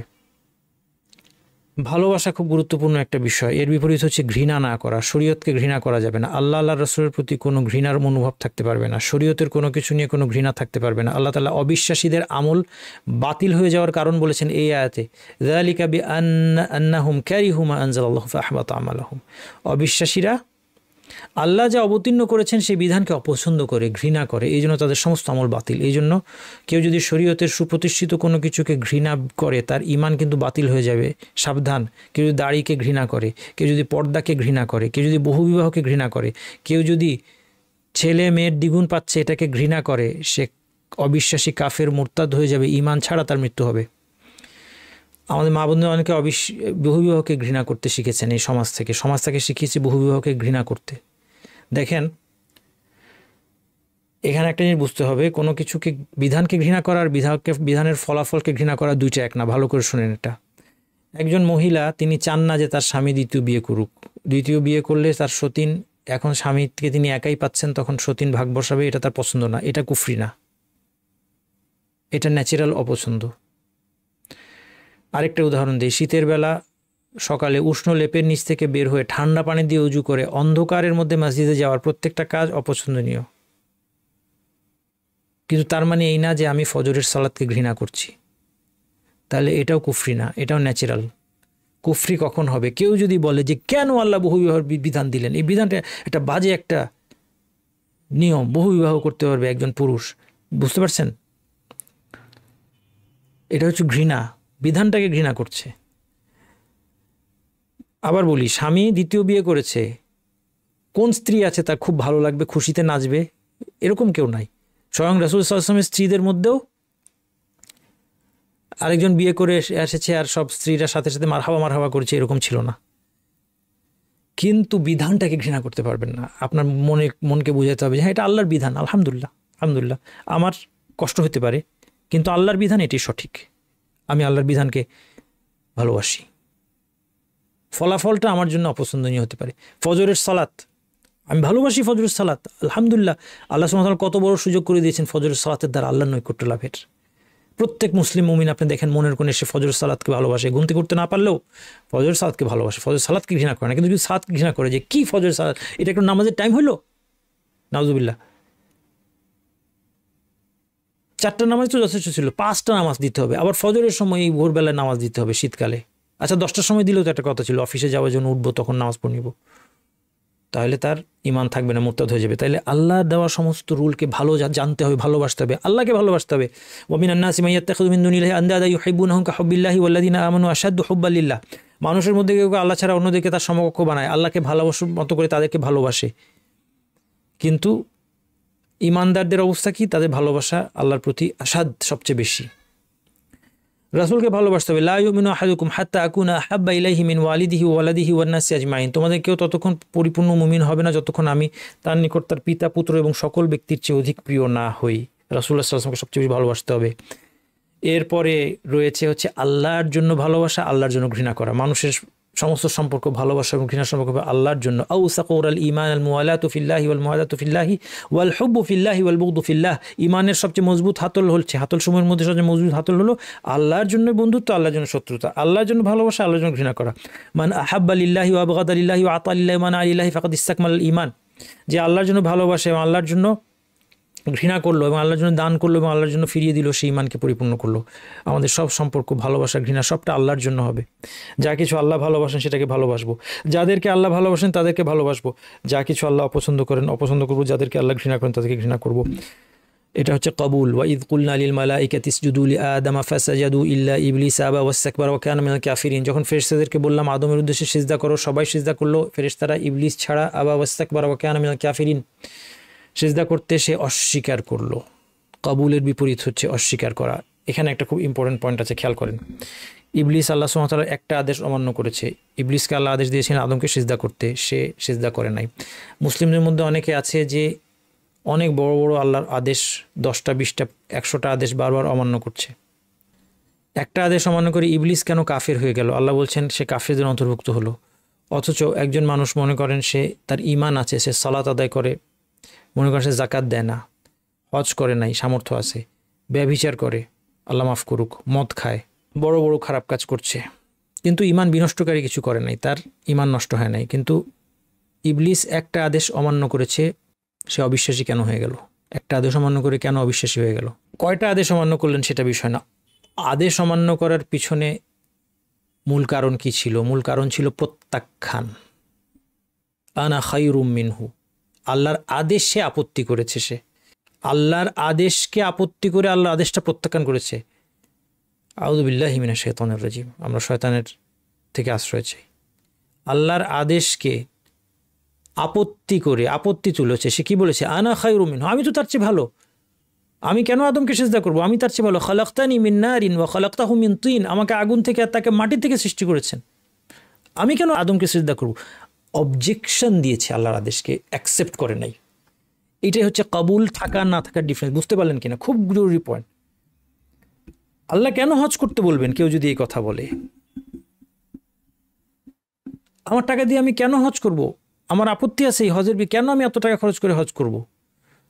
তার ঈমান থাকবে না। কিন্তু কেউ যদি গড়িমসি করে, আচ্ছা ঠিক আছে হজ করতে হবে, বুঝলাম, মানসি করবো হজ, তারপর গড়িমসি করতেছে। অনেক মানুষ এরকম সমাজে আছে, সামর্থ্য হয়ে গেছে, হজ করে না, খুব ভয়ঙ্কর কিন্তু পরিণতি। কিন্তু কাফের হবে না সে, লা ইলাহা ইল্লাল্লাহ ভঙ্গ করে যায়, সে নষ্ট করে নাই। খেয়াল করেন, সে বলছে আমার টাকা পয়সা বাড়াচ্ছে, এখন মেয়ে বিয়ে দিব, মেয়ে বিয়ে দিয়ে নিই, ছেলেগুলিকে এস্টাবলিশ করি, আমার এখন অনেক কিছু করা আছে, ওই ফ্ল্যাট বাড়িটা করতে হবে, রিটায়ারমেন্টের জন্য কিছু সঞ্চয় করা এখনও বাকি, সঞ্চয় করতে হবে, বয়সকালে হজ করে নিব, শেষ বয়সে গিয়ে হজ করে নিব। তাহলে এই লোকটা কঠিন গুনাহগার, কিন্তু তার লা ইলাহা ইল্লাল্লাহর ঘোষণা ভঙ্গ হয় নাই, কারণ সে হজকে রিজেক্ট করে নাই, অ্যাকসেপ্ট করেছে। ইবলিসের মতো না। আশা করি বুঝতে পারলাম। তাহলে এটা হচ্ছে কবুল। লাস্টেরটা হচ্ছে ইনকিয়াদ, করে ফেলা। ফালা ওয়া রাব্বিকা লা ইউমিনুনা হাত্তা ইউহাক্কিমুকা ফীমা শাজারা বাইনাহুম। তারা ততক্ষণ ঈমানদার হবে না যতক্ষণ না আপনাকে সকল মতবিরোধী ফয়সালাকারী হিসেবে গ্রহণ করে। আপনি কে এখানে? নবী মুহাম্মদ সাল্লাল্লাহু আলাইহি ওয়াসাল্লাম, অর্থাৎ তার জীবদ্দশায় তাকে, তার মৃত্যুর পর তার সুন্নতের কাছে না যায়। সুম্মা লা ইয়াজিদু ফি আনফুসিহিম হারাজাম মিম্মা কাদা ওয়া ইউসাল্লিমু তাসলিমা। এরপর তুমি যে সিদ্ধান্ত দাও সেই সিদ্ধান্তের ব্যাপারে তাদের মনে আর কোনো অস্বস্তি না থাকে না এবং তারা পরিপূর্ণরূপে বাস্তবায়ন করবে। বিবাহিত ব্যভিচার করে ফেলেছে, 4 জন সাক্ষী দেখেছে, শাস্তি কী হবে? অথবা নিজেই স্বীকার করেছে যে আমি বিবাহিত, আমি ব্যভিচার করেছি, শাস্তি কী হবে? কোথায় যেতে হবে? এই আয়াতে কার কথা বলেছে? হাত্তা ইউহাক্কিমুকা, আপনাকে, তোমাকে। আল্লাহ তোমাকে বলে এখানে আমাকে আপনাকে বলেন, নবী মুহাম্মদ সাল্লাল্লাহু আলাইহি ওয়াসাল্লাম বলছেন নবীর কাছে আসতে হবে, নবীর সুন্নাহর কাছে আসতে বলা হয়েছে। কারণ পাথর নিক্ষেপে ব্যভিচারী বিবাহিত হত্যা করতে হবে, এটা আপনি কোরআনের মধ্যে পাবেন না, এটা কোরআনের মধ্যে নাই, এটা সুন্নাহর মধ্যে আছে, এটা সুন্নাহ থেকে নিতে হবে। এই জন্য যে সুন্নাহকে অস্বীকার করে সে কাফের, মুরতাদ, সে ধর্মত্যাগী, স্পষ্টত ধর্মত্যাগী, ধর্ম থেকে বের হয়ে যাবে। সুতরাং ভাইয়েরা আমার সাবধান, যারা আপনারা ঈমান নিয়ে মৃত্যুবরণ করতে চান সাবধান, কোরআনীদের ফিতনা থেকে সাবধান। আমি কোরআনের আয়াত দিয়ে প্রমাণ দিলাম এবং এর থেকে প্রমাণ হয় যে তারা আসলে কোরআনকে অস্বীকারকারী, তারা কোরআনই মানে না, তাদের দাবি মিথ্যা। যে বলে আমি শুধু কোরআন মানি, রাসূলকে মানি না, হাদিস মানি না, সুন্নাহ মানি না, সে দাবি মিথ্যা, সে কোরআন অস্বীকারকারী। সে মিথ্যা করে বলছে আমি কোরআন মানি, সে কোরআন জানেও না, সে কোরআন মানেও না।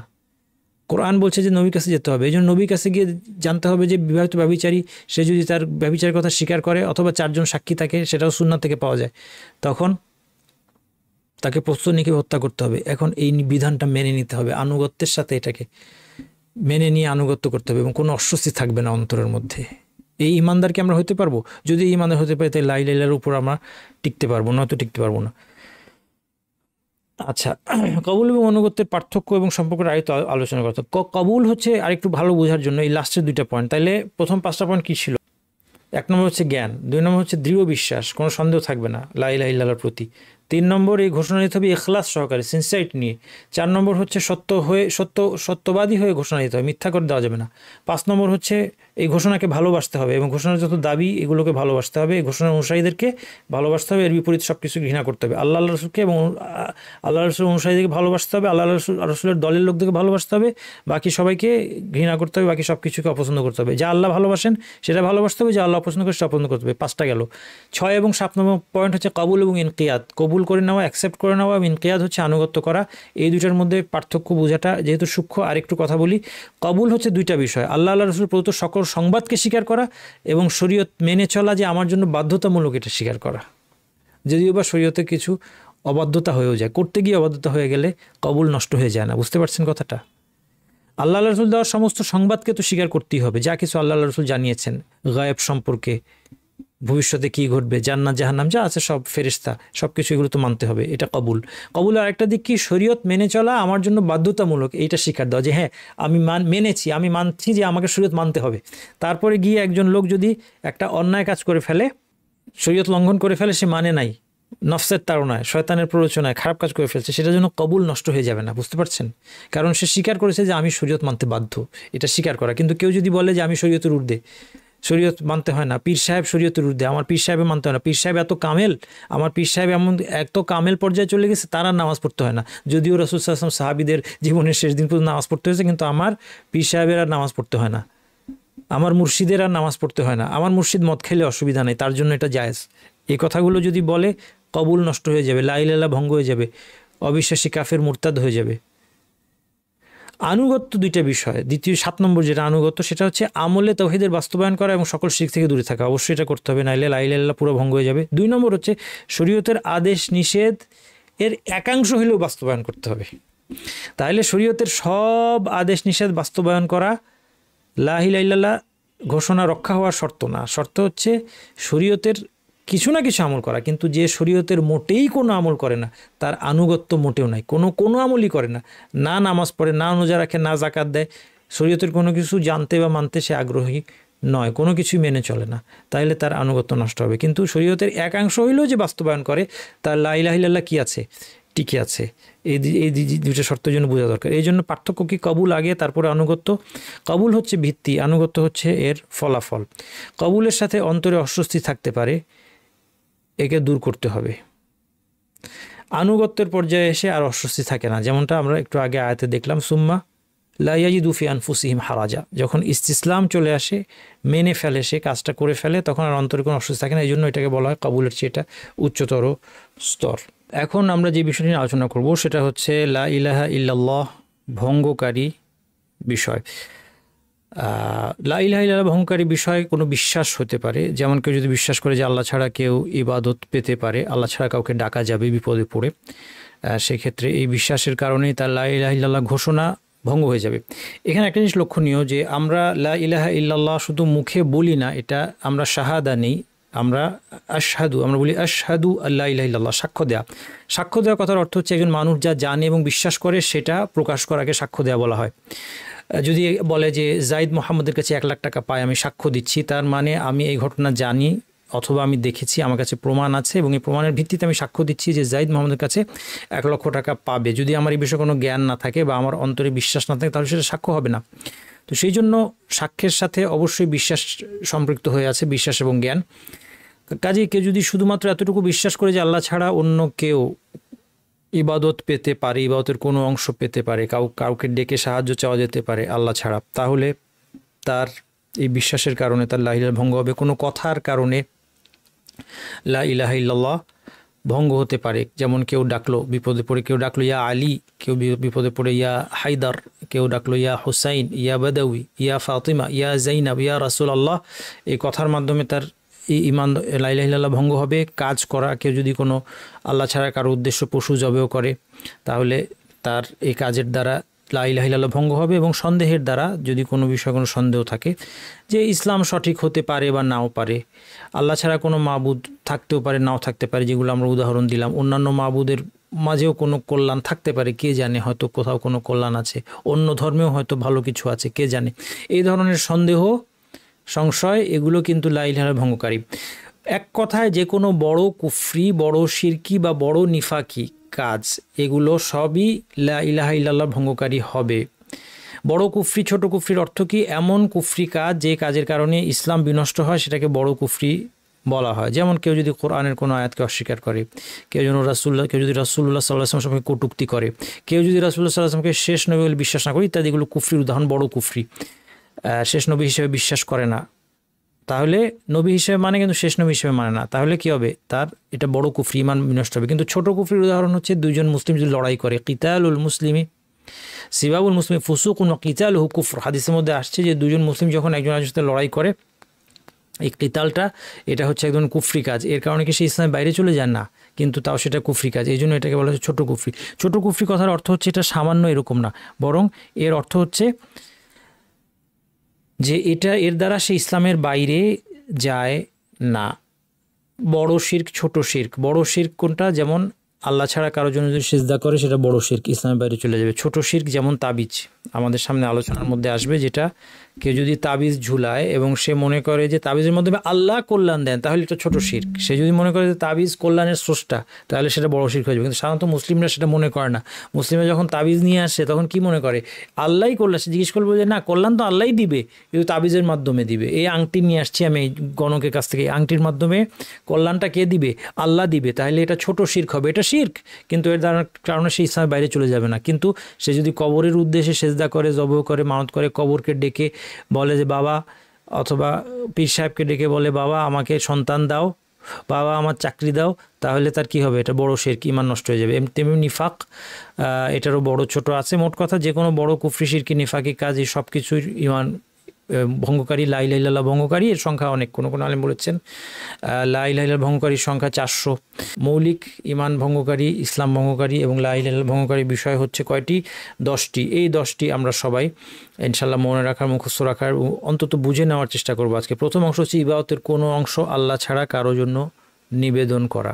ইবাদতের কোনো কিছু, সেটা অন্তরের ইবাদত হতে পারে, সেটা মৌখিক ইবাদত হতে পারে, সেটা তাজিম হতে পারে, ভক্তি, সেটা ভালোবাসা, ভয় হতে পারে, অথবা রুকু, সিজদা, তাওয়াফ হতে পারে, অথবা জবেহ, মানত হতে পারে, দোয়া, সাহায্য চাওয়া, পরিত্রাণ চাওয়া, এর যে কোনো কিছু হতে পারে। এই কোনো ইবাদতের কোনো অংশ আল্লাহ ছাড়া কাউকে নিবেদন করলে লা ইলাহা ইল্লাল্লাহ যে ঘোষণা দিয়ে একজন মানুষ ইসলামে প্রবেশ করেছে, তার এই ঘোষণা তা ভঙ্গ হয়ে যাবে, অজু ভঙ্গ হওয়ার মতো। দেখেন, আপনি সালাত আদায় করবেন, আপনি অজু করেছেন, আপনাকে অজু ভঙ্গকারী জানতে হয়, যেন সালাত আদায় না করা পর্যন্ত আপনি অজুকে অটুট রাখতে পারেন, নয়তো আপনার সালাত হবে না।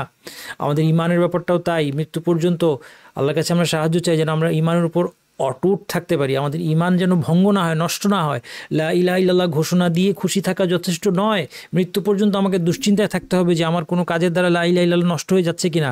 অজুকে যেভাবে আমরা রক্ষা করি এভাবে আমাদের ঈমানকে রক্ষা করতে হবে। 2 নম্বর, আল্লাহর নৈকট্য লাভ কিংবা সুপারিশের আশায় মাধ্যম অবলম্বন করা, শাফাতের আশায়, যে এই মৃত ব্যক্তি তার আল্লাহর কাছে অনেক বড় মর্যাদা ছিল, তিনি একজন অনেক আল্লাহওয়ালা লোক ছিলেন, একজন বড় পীর সাহেব ছিলেন, কামেল পীর ছিলেন, ইত্যাদি ইত্যাদি ইত্যাদি, অনেক বড় বুজুর্গ ছিলেন। আমরা যদি তার কবরে গিয়ে তার একটু ইবাদত করি, তাকে ডাকি, তাকে ডাকাডাকি করি, তার কাছে সাহায্য চাই, তার উদ্দেশ্যে কিছু জবেও করি, মানত করি, তাহলে তিনি আল্লাহর কাছে সুপারিশ করার মাধ্যমে আমাদেরকে দুনিয়ায় কিছু এনে দিবেন অথবা আখিরাতে মুক্তি এনে দিবেন ইত্যাদি। এটাই হচ্ছে, এই শিরকটা ছিল কাদের শিরক, এটা মনে রাখবেন। এটা হচ্ছে মক্কায় কুরাইশদের শিরক, কিন্তু এই শিরক ছিল মক্কার মুশরিকদের শিরকটা, কিন্তু এই শিরক ছিল। মা নাবুদুহুম, আল্লাহ তাআলা কোরআনে বলেছেন মা নাবুদুহুম, সূরা জুমারে শুরুতেই পাবেন, ইল্লা লিয়ুকাররিবুনা ইলাল্লাহি যুলফা, আমরা শুধুমাত্র এই জন্য তাদের ইবাদত করি যে তারা আমাদেরকে আল্লাহর নিকটবর্তী করবে, তারা আল্লাহকে মানত।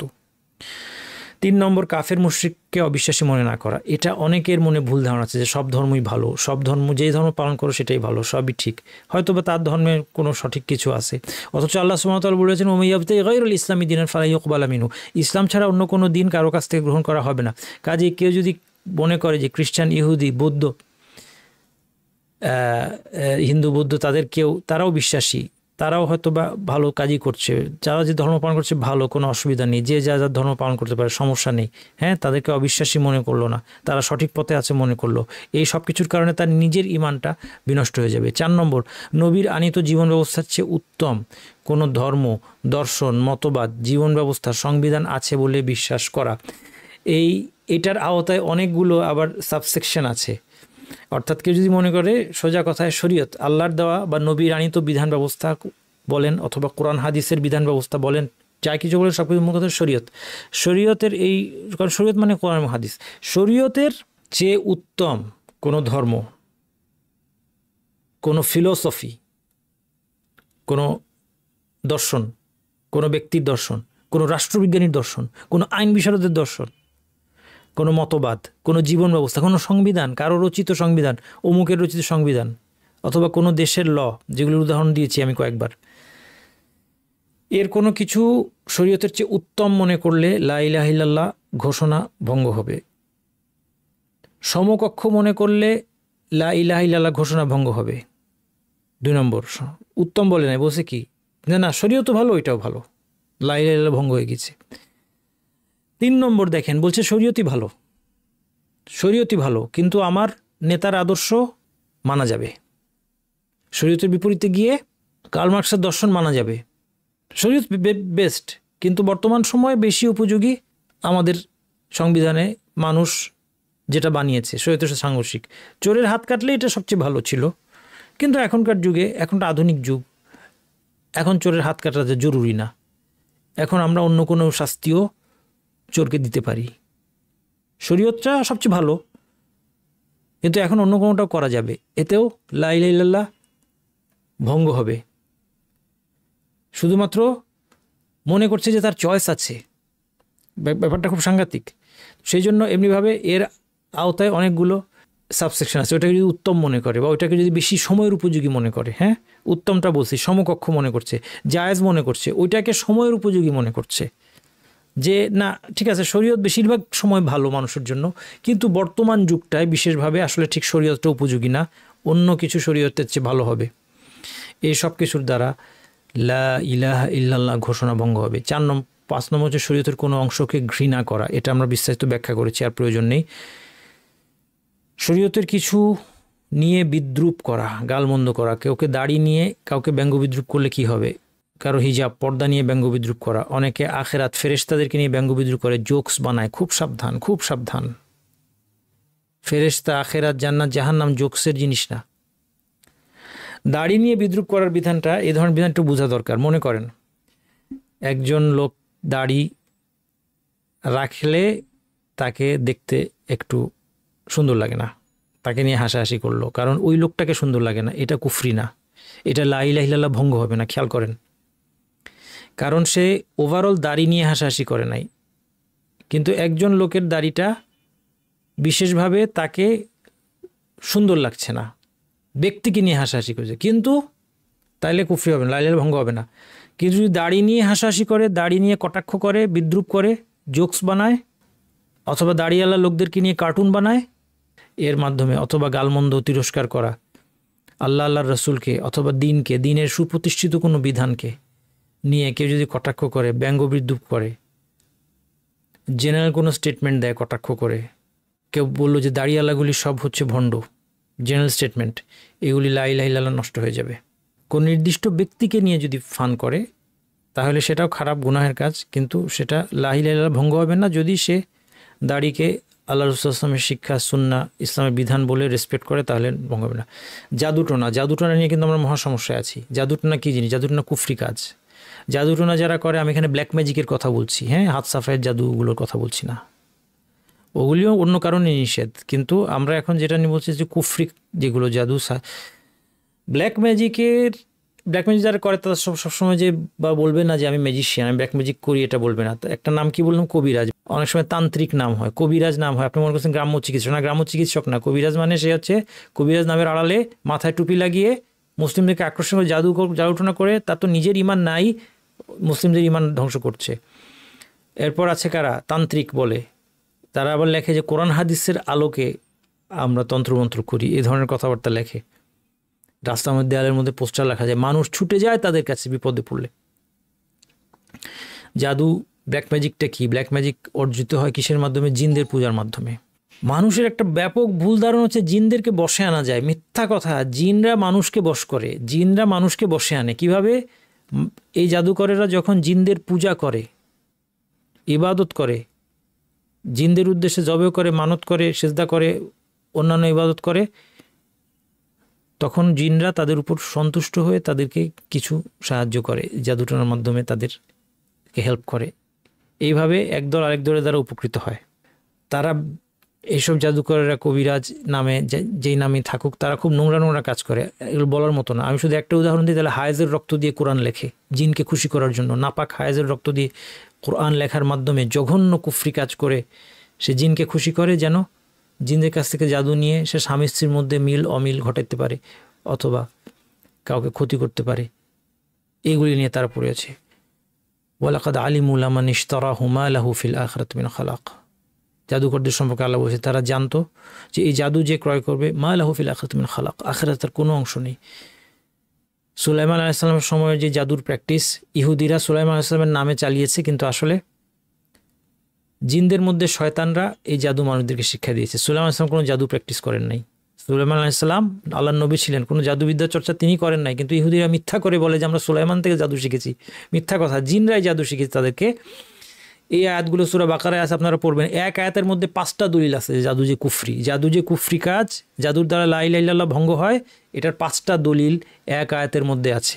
তাহলে এগুলো থেকে সাবধান, এগুলো কুফরি কাজ। মুসলিমদের বিরুদ্ধে অমুসলিমদেরকে সাহায্য করা, এই মাসালাটা ভালো করে বুঝতে হবে। মুসলিমদের উপর বুঝে অমুসলিমদেরকে সাহায্য করা কখনো কুফরি হতে পারে, কখনো কবিরা গুনাহ হতে পারে, কখনো জায়েজ হতে পারে, মুয়ালাত, কখনো এটা মুয়ালাতের মধ্যেই পড়ে, এটা বলে মুয়ালাল ওয়ালা ওয়াল বারা।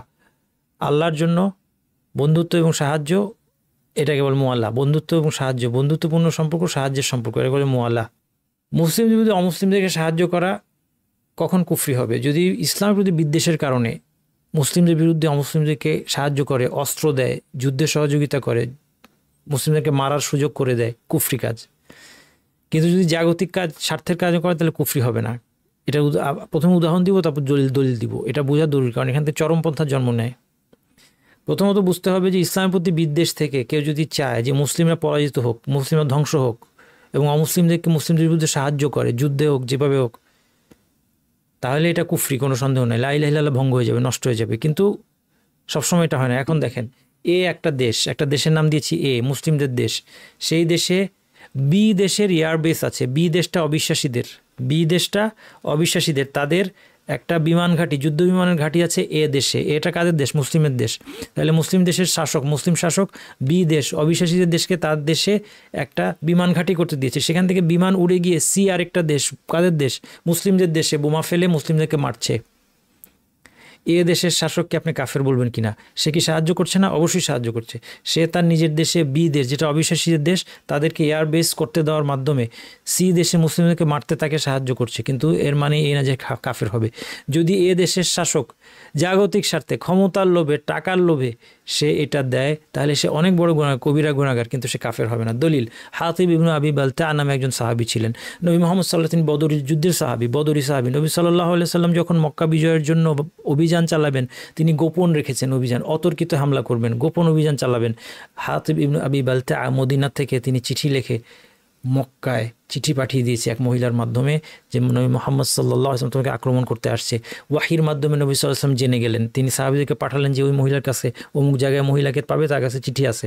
তারা চিঠি নিয়ে আসলেন। চিঠি আসার পর দেখেন ভয়ঙ্কর গুপ্তচর বৃত্তি, মুসলিমদের বিরুদ্ধে কিন্তু গুপ্তচর বৃত্তি, মৌলিকভাবে এটা কুফরি কাজ, কিন্তু রাসূলুল্লাহ সাল্লাল্লাহু আলাইহি ওয়াসাল্লাম প্রথমেই তাকে গর্দান উড়িয়ে দেন নাই। তাকে জিজ্ঞেস করেছেন, মা হাদা, এটা কি ব্যাপার হাতিব, এটা কি ব্যাপার? তখন হাতিব ইবনে আবি বালতা বললেন, কুফর বা রিদ্দা, মুরতাদ হয়ে যাওয়ার কারণে আমি এই কাজ করিনি, কিন্তু আমি কেন করেছি এরপর তিনি এক্সপ্লেন করছেন যে মক্কায় আমার পরিবার এবং সম্পদ আছে, আমি মক্কার অরিজিনাল অধিবাসী না, আমি মক্কায় বহিরাগত। এখানে মদিনা যে সাহাবীরা আছে সবারই মক্কায় তাদের যে পরিবার এবং সম্পদ আছে তাদেরকে রক্ষা করার জন্য কিছু না কিছু ব্যবস্থা আছে, কিন্তু আমার কোনো ব্যবস্থা নাই। এই জন্য আমি মনে করেছিলাম যে আমি যদি এই সংবাদটা তাদেরকে জানিয়ে দিই, তাহলে এর মাধ্যমে আমি কিছু সুবিধা পাব, পরবর্তীতে আমি আমার পরিবার এবং সম্পদকে সেখানে রক্ষা করার ক্ষেত্রে কিছু সুবিধা পাবো। এই জন্য রাসূলুল্লাহ সাল্লাল্লাহু আলাইহি ওয়াসাল্লাম বললেন যে সে সত্য বলেছে। ওমর বললেন যে আমি তার গর্দান উড়িয়ে দিব। রাসূলুল্লাহ সাল্লাল্লাহু আলাইহি ওয়াসাল্লাম বললেন যে তুমি কিভাবে জানবে? হয়তো আল্লাহ সুবহানাহু ওয়া তাআলা বদরের যুদ্ধে অংশগ্রহণকারীদেরকে দিকে তাকিয়ে তাদেরকে বলেছেন তোমাদের ক্ষমা করে দিলাম, তোমরা যা খুশি করো। অর্থাৎ রাসূল সাল্লাল্লাহু আলাইহি ওয়াসাল্লাম বুঝালেন যে বদরের যুদ্ধে অংশগ্রহণ করা এত বড় একটা সওয়াবের কাজ ছিল, এত বড় একটা ফজিলত ছিল, যে এই ফজিলতের কারণে হাতিব ইবনে আবি বালতা গুপ্তচর বৃত্তির মতো অবিশ্বাসীদেরকে সহায়তা করার কাজটাকেও আল্লাহ সুবহানাহু ওয়া তাআলা ক্ষমা করে দিয়েছেন। এর দ্বারা বোঝা গেল যে এই কাজের দ্বারা লা ইলাহা ইল্লাল্লাহ ভঙ্গ হয় নাই, এটা বড় কুফরি ছিল না। যদি এটা কুফরি, বড় শিরকি হতো, তাইলে হাজারবার বদরের যুদ্ধে অংশ নিলেও এটা মাফ হতো না। কারণ তাকফির, কাফফারা হয়, ভালো কাজ গুনাহের কাফফারা হয় কতক্ষণ? যতক্ষণে সেই গুনাহটা শিরকের পর্যায়ে, কুফরি পর্যায়ে, ইসলাম বিনষ্টকারী পর্যায়ে না পৌঁছালে হবে। কিন্তু যদি ইসলাম বিনষ্টকারী পর্যায়ে পৌঁছে যায়, তখন ভালো কাজের দ্বারা শত ভালো কাজ করলেও সেটার তাকফির কাফফারা হবে না। এই জন্য এখান থেকে বোঝা গেল যে মুআলা অথবা মুসলিম বিরোধী অমুসলিমদেরকে সাহায্য করার সব ধরনের অবস্থাতেই সেটা কি না, সেটা লা ইলাহা ইল্লাল্লাহকে নষ্ট করে না। কিন্তু সেটা যদি দ্বীনের প্রতি বিদ্বেষবশত হয়, মুসলিমদের প্রতি বিদ্বেষবশত হয়, তখন সেটা লা ইলাহা ইল্লাল্লাহ ঘোষণাকে ভঙ্গ করবে। কখনো অমুসলিমদের সাথে সুসম্পর্ক রাখা জায়েজও হতে পারে। যেমন আমরা উদাহরণ দিয়েছি, আপনি প্রতিবেশীকে চা খাওয়াচ্ছেন, অমুসলিম প্রতিবেশীকে আপনার বাসায় চা খাওয়ালেন, হাসি মুখে কথা বলেছেন, মিষ্টি কথা বলেছেন, অফিসের কলিগকে, অসুবিধা নেই, জায়েজ। এবং বিশেষত যদি দাওয়াতের উদ্দেশ্য হয়, তাহলে এটা ভালো, এর মাধ্যমে ইসলামের প্রতি তাকে আকৃষ্ট করবেন, ভালো। তারপরে অমুসলিম দেশে মুসলিমদের কনসুলেট আছে, রাজনৈতিক সম্পর্ক রক্ষার জন্য এটা জায়েজ। এটা জায়েজ, এবং এটা আসলে এই চ্যাপ্টারের মধ্যেই পড়ে না। তেমনিভাবে কেউ যদি বাধ্য হয়ে অমুসলিমদের হাতে বন্দী হয়ে গিয়েছে, এখন জীবন বাঁচানোর জন্য সে দেখাচ্ছে যে সে অমুসলিম, প্রকাশ্যে কুফরি কাজ করছে, এটাও জায়েজ। এটার প্রমাণ আল কোরআনের মধ্যে আছে, আম্মার ইবনে ইয়াসির রাদিয়াল্লাহু আনহু ঘটনার মধ্যে। যাই হোক, তাহলে এইসব নিয়ে চরমপন্থায় যাওয়া যাবে না। এখন অনেক যুবকরা চরমপন্থার দিকে চলে যাচ্ছেন যে হ্যাঁ অমুক দেশ মুসলিমদের দেশ, এই দেশে অমুসলিমদের এয়ারবেস আছে, সেখান থেকে গিয়ে আরেক মুসলিম দেশে আক্রমণ করছে, তাহলে এই শাসক কাফের, শাসককে কাফের ঘোষণা দিয়ে তার বিরুদ্ধে বিদ্রোহ করা, আরও ফিতনা বাড়ানো, এই চরমপন্থার কোনো সুযোগ নাই। বিশেষ করে কোনো নির্দিষ্ট ব্যক্তিকেই কাফের ঘোষণা দেওয়ার ব্যাপারে খুব সাবধানতা অবলম্বন করতে হয়। এখানে কিছু শর্ত আছে, কিছু বাধা আছে, বিশেষ করে শাসকদের ব্যাপারে এই বিষয়টা আরও গুরুতর। অথচ মানুষ ঠিক উল্টা করে ফেলছে, মানুষ মনে করছে যে শাসকের তো আর কোনো হিসাব নাই, মানিজ্যত নাই। হ্যাঁ, শাসকের ব্যাপারে আল্লাহ যেন ন্যায় বিচার করবেন না, আপনি যা খুশি বললেও আপনার কোনো গুনাহ হবে না, এটা মানুষ উল্টা করে ভাবছে। কিন্তু বিষয়টা উল্টা ছিল, যে শাসকদের ব্যাপারটা, মুসলিম শাসকদের ব্যাপারটা আরও গুরুতর। সাধারণ মানুষের ক্ষেত্রে সেটাও গুরুতর, কিন্তু শাসকদের ব্যাপারটা আরও গুরুতর, কারণ এটার সাথে বড় ধরনের ফিতনা ফাসাদ জড়িয়ে আছে। শরীয়তকে কোনো বিশেষ ব্যক্তির জন্য শিরোধার্য মনে না করা, যেটা আমরা উদাহরণ দিয়েছি। কেউ যদি বলে যে আমার পীর সাহেব কামেল, কামেল, পীরে কামেল, তার আর নামাজ পড়তে হয় না এখন, এমন পর্যায়ে চলে গিয়েছে। সে তার জন্য মদ খাওয়াও জায়েজ, তার জন্য ব্যভিচার করাও জায়েজ, নাউজুবিল্লাহ। এবং এইসব জায়গাগুলো কিন্তু ব্যভিচার হয় এইসব সো কল্ড পীরদের আখড়ায়, সো কল্ড পীরদের, ভণ্ড পীরদের আখড়ায় কি হয়, সেখানে ব্যভিচার হয়, সেখানে সমানে আপনার বিভিন্ন ধরনের অন্যায় কাজ হয়, বিভিন্ন ধরনের জুলুম হয়, বিভিন্ন ধরনের অন্যায় কাজের লেনদেন হয়। এগুলো শিরকি, কুফরি এবং যাবতীয় পাপ কাজের আখড়া। এবং সেই সব জায়গায় এই মতবাদ প্রচার করা হয় যে না, আমার পীর সাহেব এইসব করলে কোনো ক্ষতি নাই। কেন? কারণ শরীয়ত তার জন্য শিরোধার্য নয়। স্বয়ং রাসূলুল্লাহ সাল্লাল্লাহু আলাইহি ওয়াসাল্লামের জন্য শরীয়ত শিরোধার্য ছিল, জীবনের শেষ নিঃশ্বাস পর্যন্ত। সাহাবীদের জন্য শরীয়ধার্য ছিল, বাকিরা কোন ছাড়। দিনকে জানা এবং মানা থেকে যদি কেউ পরিপূর্ণ উদাসীন থাকে, 10 নম্বর পয়েন্ট, পরিপূর্ণ উদাসীন থাকা মানে কি? মানে কোনো দিনই পালন করে না, দিনের কোনো কিছুই পালন করে না, না নামাজ পড়ে, না রোজা রাখে, না হজ করে, না যাকে কোনো আগ্রহও নাই জানার, কোনো শিখতেও চায় না। আমরা অনেক সময় বলি এটা ভালো মানুষ, কারো সাথে নাই পাচে নাই, সে বলে আমি সৎ মানুষ, আমি মিথ্যা বলি না, আমি চুরি করি না, আমি দুর্নীতি করি না, ঘুষ করি না, ঘুষ খাই না, সুদ খাই না, কারো কোনো ক্ষতি করি না, কারো উপর জুলুম করি না, কারো জমি দখল করি না, কিন্তু আমার ধর্মের প্রতি কোনো আগ্রহ নাই, আমার নামাজ রোজা এগুলোর কথা আমাকে বলুন না, এগুলো আমার জানার দরকার নেই, মানার দরকার নেই। কমপ্লিট মুখ ফিরিয়ে নেওয়া দিন থেকে। এরাদ উত্তাম, এই এরাদ উত্তামটা এটা কি? এটা লা ইলাহা ইল্লাল্লাহকে ভঙ্গ করবে। তাহলে এই 10টা হচ্ছে লা ইলাহা ইল্লাল্লাহ ভঙ্গকারী অন্যতম বিষয়। এগুলো থেকে আমাদের সাবধান থাকতে হবে, এগুলো মুখস্থ রাখতে হবে। দোয়ার ক্ষেত্রে একটা জিনিস মনে রাখবেন, দেখেন আগে আমার স্লাইড দেখেন না, আগে আমার দিকে দেখেন। আমি আপনাদেরকে শিখিয়েছি যে দোয়া, কারো কাছে কোনো কিছু চাওয়া কি সব অবস্থায় শিরক না। 4টা কেস আছে। 1 নম্বর, যদি কেউ মৃত হয়, তার কাছ থেকে, মৃতর কাছে কিছু চাওয়া সব অবস্থায় লা ইলাহা ইল্লাল্লাহ ভঙ্গকারী শিরক। ক্লিয়ার? 2 নম্বর, কেউ যদি জীবিত কিন্তু অনুপস্থিত হয়, তার কাছে চাওয়া সব অবস্থায় লা ইলাহা ইল্লাল্লাহ ভঙ্গকারী শিরক। অনুপস্থিত একজন ব্যক্তি, আমার মুর্শিদ আছে কোথায়? ইন্ডিয়ায়, আমি বাংলাদেশে, আমি এখানে বিপদে পড়ে এখান থেকে ডাক দিচ্ছি, বাবা আমাকে বাঁচাও, বাবা অমুক আমাকে বাঁচাও, জীবিত কিন্তু সে আছে ইন্ডিয়ায়, আমি এখান থেকে ডাকলাম, মানে আমি বিশ্বাস করি যে সে ওখানে বসে আমার ডাক শুনতে পায়, তাহলে এটা লা ইলাহা ইল্লাল্লাহ ভঙ্গকারী বড় শিরক হয়ে গিয়েছে। তাহলে মৃতকে কোনো অবস্থায় রাখা যাবে না। জীবিত ব্যক্তি যদি অনুপস্থিত থাকে, সামনে না থাকে, কোনো অবস্থায় রাখা যাবে না। 3 নম্বর, জীবিত ব্যক্তি সামনে উপস্থিত, কিন্তু তার কাছে এমন কিছু চাওয়া হলো যেটা একমাত্র আল্লাহ দিতে পারে, এটাও লা ইলাহা ইল্লাল্লাহ ভঙ্গকারী বড় শিরক। এগুলো একদম মুখস্থ রাখবেন, যেন যে কোনো জায়গায় ওয়াজ করতে পারেন।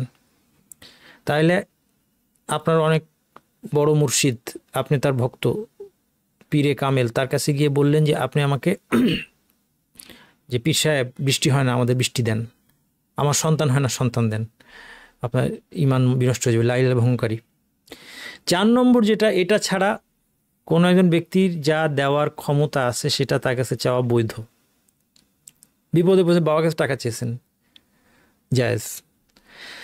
আপনাকে শত্রু চেস করছে, এখন একজনের কাছে গিয়ে বাসায় আশ্রয় চাইলেন, ভাই আপনার বাসায় আমাকে আশ্রয় দেন, শত্রু আমাকে ধরে আমাকে লুকায় রাখেন আমার বাসায়, জায়েজ। এটা কিন্তু শিরক না।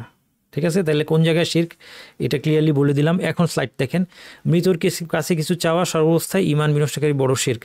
অনুপস্থিত জীবিতের কাছে চাওয়া সর্বাবস্থায় ঈমান বিনষ্টকারী বড় শিরক। উপস্থিত জীবিতের কাছে এমন কিছু চাওয়া যা একমাত্র আল্লাহ দিতে পারে, সেটাও বড় শিরক। যেমন বৃষ্টি বা সন্তান চাওয়া, যেটা একমাত্র আল্লাহ দিতে পারে। উপস্থিত জীবিত কারো কাছে তার সামর্থ্যের মধ্যে থাকা কিছু চাওয়াটা বৈধ, তবে মানুষের কাছে বেশি বেশি চাওয়াটা ডিসকারেজড অবশ্যই, কারণ অন্তরটা তাহলে আল্লাহর দিক থেকে মানুষের দিকে ঘুরে যায়। লা ইলাহা ইল্লাল্লাহ বিরোধী কিছু বিষয়, এখন যে বিষয়গুলো এখানে আমি লিস্ট করেছি 7টা বিষয় আমাদের সমাজে বহুল প্রচলিত। এগুলি সবসময় লা ইলাহা ইল্লাল্লাহকে নষ্ট করবে এমন না, কিন্তু নষ্ট না করলেও ক্ষতি করবে। যেমন আপনি একটা কুঠার দিয়ে কাচের মধ্যে আঘাত করেছেন, কাচ অনেক শক্ত, ভেঙে পড়ে নাই, কিন্তু ফাটল ধরে গিয়েছে কাছে, এই অবস্থা আর কি, ভেঙে পড়ে যায় না জোর করে। বিভিন্ন ব্যক্তি বস্তু থেকে বরকত তালাশ করা, প্রচুর পরিমাণে এটা আছে, তাই না? একজন সৎকর্মশীল ব্যক্তির সাথে হাত মিলিয়ে যখন আপনি গায়ের জামার মধ্যে হাতটা ঘষেন, সাবধান, শিরক, ছোট শিরক। কারণ আপনি মনে করছেন যে তার হাত থেকে বরকত, এই অভ্যাস থেকে আসছে যে হাত মিলানোর পরে জামায় হাতটা ঘষে, মানে হচ্ছে তার হাত থেকে বরকতটা আসছে, এটা আমার গায়ের মধ্যে মাখলাম। এরপরে কবর মাজারের বরকত তো আছেই, ওখানকার মাটি একটু খেলে, গাছের নিচের মাটি খেলে, এগুলি তো আছে। সেখান থেকে তাবিজ আনলে, সেখান থেকে পানি পড়া, কবরের থেকে পানি পড়া। দেখবেন যে কবর মাজার যেগুলো আছে বাংলাদেশি, দেখেন আপনি চারিদিকে অনেক দোকান, অনেক ব্যবসা এটাকে কেন্দ্র করে, এটা বিশাল কিন্তু একটা ব্যবসার সেন্টার এটা, কারণ সেখান থেকে বরকত আনার জন্য উপলক্ষে অনেক ধরনের ব্যবসা হবে। তাহলে এই যে বরকত তালাশ করা, বরকতের ক্ষেত্রে মূলনীতি দেখেন, বরকতটা খুব সুন্দর করে বুঝিয়ে দিচ্ছি, এটা বোঝা দরকার। কোনো কিছুতে বরকত প্রথমত আছে কিনা এটার জন্য কোরআন হাদিসের দলিল লাগবে। এটা বরকত, আমাদের দেশে বলে সিলেট, পুণ্যভূমি সিলেট, মিথ্যা কথা, শিরকি কথা।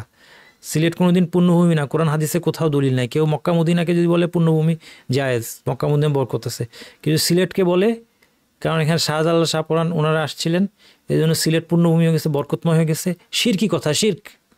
যদি বলে বরকত আল্লাহ দেয়, তাহলে এটা ছোট শির্ক হবে। এই জন্য এখানে লা ইলাহা ইল্লাল্লাহ ভঙ্গ হবে না, কিন্তু লা ইলাহা ইল্লাল্লাহর মধ্যে ভীষণ ঘাটতি হয়ে যাবে। 1 নম্বর, তাইলে কেউ কাবাকে বরকতময় বলতে পারবে, কারণ আল্লাহ বলেছেন ইন্না আউওয়ালা বাইতি উদিআ লিন-নাসি লাল্লাযী বিবাক্কাতা মুবারাকান। তাহলে কাবাকে আল্লাহ সুবহানাহু ওয়া তাআলা কি বলেছেন? বরকতময়। 1 নম্বর, তাহলে কাবার বরকত প্রমাণিত। 2 নম্বর, বরকতময় বলার পরেও সেখান থেকে বরকত কীভাবে নেবেন সেই পদ্ধতিও কোরআন হাদিস দ্বারা সাব্যস্ত হতে হবে। তাহলে এখন বললেন যে কাবা বরকতময়, তাহলে কাবার গিলাফ হাতাইয়া আসি, বেশি করে কাবার গিলাফ হাতিয়ে কাবার বরকত নিয়ে আসি, এটাও বেদাত হয়ে যাবে। এটাতেও আপনার ইমানের ক্ষতি হয়ে যাবে, কারণ এই পদ্ধতি তো বলা হয় না। কাবার বরকত নেওয়ার পদ্ধতি হচ্ছে কাবা তাওয়াফ করবেন, কাবায় মসজিদ হারামে নামাজ পড়বেন, সালাত আদায় করবেন, 1 লক্ষ গুণ সওয়াব। তাহলে বরকত নেওয়ার পদ্ধতি, প্রথমত ওর মধ্যে বরকত আছে কিনা কোরআন হাদিসে প্রমাণিত হতে হবে। দ্বিতীয়ত বরকত নেওয়ার পদ্ধতি কোরআন হাদিস সম্মত হতে হবে। 3 নম্বর, ওটাকে বরকতের সাবাব হিসেবে মনে করতে হবে, যেটা বরকতের একটা উপলক্ষ, কিন্তু বরকতের স্রষ্টা না, বরকতের স্রষ্টা আল্লাহ। তাবিজ, কবজ, সুতলি, ব্যান্ড, বালা, কড়ি, মোট কথা মানুষ যা কিছু ঝুলায়, নামাজি লোক হাতের মধ্যে একটা ব্যান্ড ঝুলানো, পায়ের মধ্যে একটা ব্যান্ড ঝুলানো, জামার ভিতরে তাবিজ আছে, এটা তো দেখা যায় না। তাবিজের মধ্যে তাবিজ শব্দ ইন্নাল রুকা ওয়াত তামাইম ওয়া তিওয়ালাত, তাবিজ জাতীয় যা কিছু সব কিছু শিরক। এগুলো শিরক, নবী সাল্লাল্লাহু আলাইহি ওয়াসাল্লাম বলে দিয়েছেন।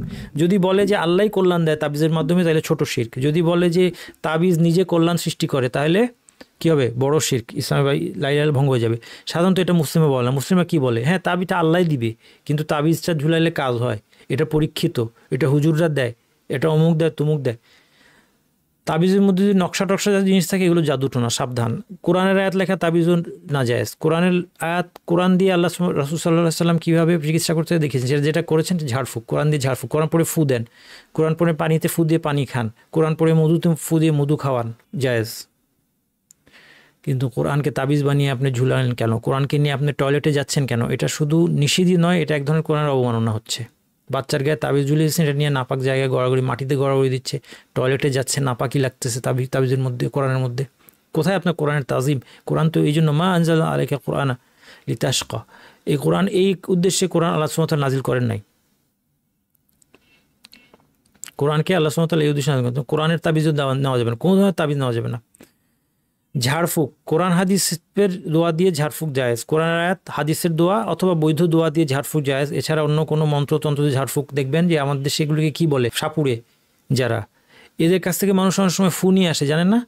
দেখেছেন অনেক গ্রামগঞ্জে এরকম আছে যে অমুক ওঝা আছে, তার কাছে সে সাপুড়ে আর কি, সে আপনার ফু দিয়ে দেয়। শিরকি ঝাড়ফুঁক। সুলক্ষণ কুলক্ষণ, কালো কাক দেখলে কি হবে, হুতম প্যাঁচা ডাকলে কি হবে, বিধবার মুখ দেখলে সর্বনাশ, চিরুনি হাত থেকে পড়ে গেলে এটা হবে, লাকি 7 আনলাকি 13, এরকম সুলক্ষণ কুলক্ষণ যা আছে সব শিরক। আল্লাহ এগুলোর মধ্যে লক্ষণ রেখেছেন যদি বলে, তাহলে ছোট শিরক। যদি বলে যে না, এগুলো নিজেরাই ক্ষতি করতে পারে বা ভালো করতে পারে, তাহলে বড় শিরক। এরকম অনেক ধরনের লক্ষণ, সুলক্ষণ কুলক্ষণ এগুলো চালু আছে। অমুক মাসে বিয়ে করা যাবে না, অমুক মাসে এটা হবে না, ডাক্তার না থাকলে রোগী মারা যেত, জাতীয় কথা। এটা হচ্ছে শিরকুল আলফাজ, বক্তব্যের মধ্যে শিরক। এটা তাওয়াক্কুলের পরিপন্থী। এগুলি কথা অ্যাভয়েড করতে হবে। আল্লাহ ছাড়া অন্যের নামে শপথ, দেশের কসম, মাটির কসম, স্ত্রীকে ভালোবাসে স্বামী খুব বেশি, স্ত্রীর কসম করে, এইগুলি সব শিরক। স্বয়ং নবী মুহাম্মদ সাল্লাল্লাহু আলাইহি ওয়াসাল্লামের কসমও করা যাবে না, কাবার কসমও করা যাবে না, একমাত্র আল্লাহ এবং আল্লাহর গুণাবলীর কসম করতে হবে। তাওয়াসসুল, তাওয়াসসুল হচ্ছে উসিলা ধরা। উসিলা ধরা হচ্ছে, একটা আছে জায়েজ, একটা আছে বড় শিরক, একটা আছে ছোট শিরক, একটা আছে বিদাত। 4 রকম। আমি আজকে একটা লেকচারে অনেক কথা বলছি, আপনারা কিন্তু বারবার এগুলি শুনে শুনে এগুলি সব শিখায় মুখস্থ করে মাথায় ঢুকাবেন। এগুলো যদি না শিখেন, আমার কাছ থেকে না শিখেন, অন্যের কাছ থেকে শিখেন, আমার কোনো আপত্তি নাই, কিন্তু শিখতেই হবে। যদি না শিখে আপনি খুব বিপদের মধ্যে থাকবেন। অন্যের কাছ থেকে শিখেন, অসুবিধা নেই। কি বললাম? তাওয়াসসুল, উসিলা, জায়েজ। একটা জায়েজ উসিলা, একটা বড় শিরক, একটা ছোট শিরক, একটা বিদাত। বড় জায়েজ কোনটা? আল্লাহর নাম এবং গুণাবলীর উসিলা দিয়ে আল্লাহর কাছে চাওয়া, ইয়া রহমান আমাকে দয়া করেন, ইয়া রহমানু ইয়া রহমানু ইয়া রহমানু বলতে থাকা বেদাত। বাক্য কমপ্লিট করতে হবে, ইয়া রহমান ইরহামনি, বা আরবি না পারলে বাদ দেন, বাংলা ইয়া রহমান আমাকে দয়া করেন, ইয়া গনি আমাকে টাকা পয়সা দেন, বলেন, কোনো অসুবিধা নেই। এটা হচ্ছে আল্লাহর নাম ধরে আল্লাহর নৈকট্য লাভের উসিলা, জায়েজ। 2 নম্বর, নিজের কোনো নেক আমলের উসিলা দিয়ে, যে আল্লাহ এই কাজটা অমুক দিন আপনার জন্য করেছিলাম, শুধু আপনার সন্তোষের জন্য যদি করে থাকি, এর উসিলায় 10টা টাকা দান করেছি, আমি দরিদ্র ছিলাম, এই 10 টাকা দিয়েছিলাম শুধুমাত্র আপনাকে খুশি করতে, একটা অসহায় মানুষকে দেখে 10 টাকা, এর উসিলায় আজকে আপনি আমাকে 1 লক্ষ টাকা দিন, বলতে পারেন আল্লাহকে।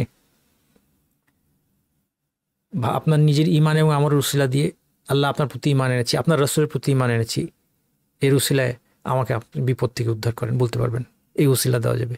3 নম্বর, কাউকে জীবিত কাউকে গিয়ে বলতে পারেন ভাই আমার জন্য দোয়া করেন, এটা এক ধরনের উসিলা, এটা জায়েজ উসিলা। মা বাবাকে বলতে পারেন, মা বাবার দোয়া কবুল হওয়ার সম্ভাবনা, আমার জন্য দোয়া করেন। কোনো সৎকর্মশীল ব্যক্তিকে বলতে পারবেন, তবে এটাও বেশি বেশি না বলা উচিত। উঠতে বসতে আমাদের একটা খারাপ অভ্যাস হয়ে গেছে, উঠতে বসতে দুজন ভাই দোয়া করো, হ্যাঁ তুমি আমার দোয়া করো, দেখা হইলে একবার বলে দোয়া করো, বিধানোর সময় বলে দোয়া করো, না এইভাবে না। সৎকর্মশীল ব্যক্তি তার কাছে কালে ভদ্রে বিশেষ আপনার ইয়েতে দোয়া চাইবেন, কিন্তু অ্যাভয়েড করবেন বেশি বেশি দোয়া চাওয়া না। এগুলি গেল কি বৈধ উসিলা, 3 রকম বললাম। আল্লাহর নাম গুণাবলীর দ্বারা একটা, নিজের কোনো নিজের ইমান আমলের দ্বারা উসিলা দিয়ে চাওয়া। 3 নম্বর বললাম কোনো জীবিত ব্যক্তিকে দোয়া করতে বলা, যে ভাই আমার জন্য দোয়া করেন, এগুলো বৈধ। শিরকি উসিলা হচ্ছে কোনো মিথ্যা মাবুদের ইবাদত করা এই আশায় যে সে আল্লাহ আর আমার মাঝখানে উসিলা হবে, সে আমার জন্য আল্লাহর রহমত এনে দিবে, শাফায়াত এনে দিবে, এটা হচ্ছে শিরকি উসিলা, এটা বড় শিরক। ছোট শিরক হবে যে ওই মাবুদের ইবাদত করছে না, কিন্তু কারো, ধরা যাক কারো কবরের কাছে গিয়ে ইবাদত করছে, যে আমি শাহজালালের মাজারে গিয়ে 2 রাকাত নামাজ পড়ি, শাহজালালের মাজারের নামাজ পড়ার বরকতে আল্লাহ তাআলা এই উসিলায় আমাকে কল্যাণ দিবেন, এটা হবে ছোট শিরক।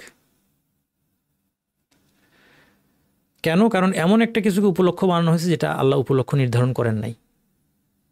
ছোট শিরকের সংজ্ঞা এটাই, শিরকুল আসবাব বলা হয়। তাবিজে কেন ছোট শিরক হবে? কারণ তাবিজের মাধ্যমে যে কল্যাণ আসে এটা আল্লাহ রাসূল বলেন নাই, বিজ্ঞানও এটা বলে না। যদি বিজ্ঞানও না বলে, শরীয়তও না বলে, তাহলে এটাকে কল্যাণের উসিলা মনে করা কি হবে? শিরক।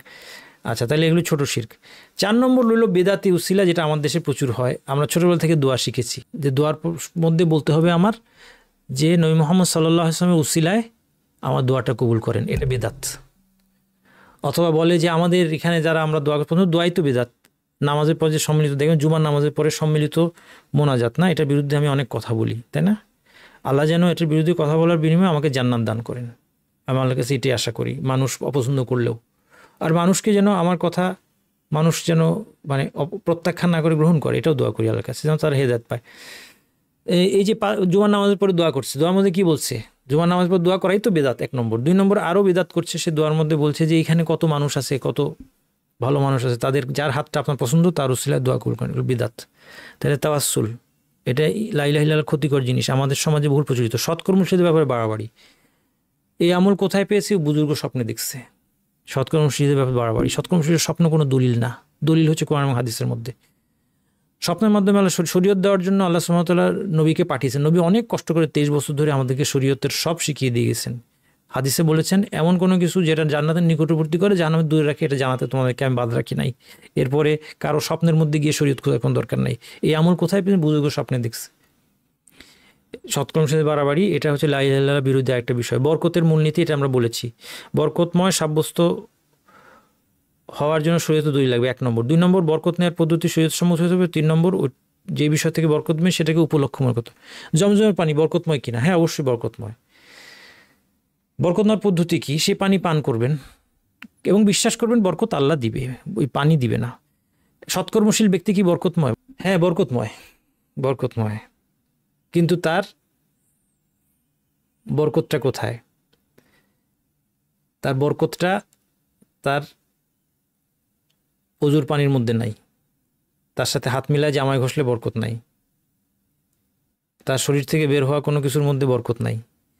তার বরকত হচ্ছে সৎকর্মশীল ব্যক্তিদের, আলেম ওলামা, সৎকর্মশীল ভালো মানুষ, তাদের বরকত হচ্ছে তারা সৎ কাজে আদেশ করে, মন্দ কাজে নিষেধ করেন, তাদেরকে দেখলে আল্লাহর কথা মনে হয়, তাদেরকে দেখে তাদের কথা শুনে মানুষ ইবাদতে উদ্বুদ্ধ হয়, সঠিক দিন সম্পর্কে জানতে পারে, এটা হচ্ছে তাদের বরকত।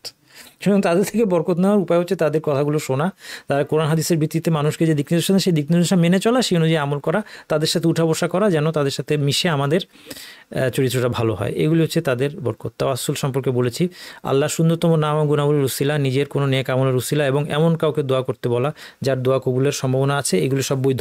বড় শিরক হবে যদি কোনো মৃত ব্যক্তি বা অনুরূপ কারো কাছে দোয়া করার মাধ্যমে আল্লাহর নৈকট্য লাভের উসিলা ধরা হয়। ছোট শিরক হবে কবরের কাছে ইবাদতের মাধ্যমে নৈকট্য লাভের আশা। আর বিদাত হবে কোনো ব্যক্তির মর্যাদার উসিলায় দোয়া কবুলের প্রার্থনা, যেটার উদাহরণ আমরা দিলাম। আলহামদুলিল্লাহ, আমাদের আলোচনা এখানেই শেষ। আল্লাহ সুবহানাহু ওয়া তাআলা এই আলোচনার দ্বারা যেন আমাদেরকে ইসলামের উপর থাকার তৌফিক দান করেন। এই আলোচনা করা এবং শোনার উসিলা আল্লাহ সুবহানাহু ওয়া তাআলা যেন লা ইলাহা ইল্লাল্লাহর উপর অটল থাকার তৌফিক দান করেন এবং বিনা হিসেবে আমাদেরকে এই কালিমার সুবাদে বিনা হিসেবে আমাদেরকে জানাতে যাওয়ার সুযোগ করে দেন। সুবহানাকা আল্লাহুম্মা ওয়া বিহামদিকা আশহাদু আল্লা ইলাহা ইল্লা আনতা আস্তাগফিরুকা ওয়া আতুবু ইলাইক।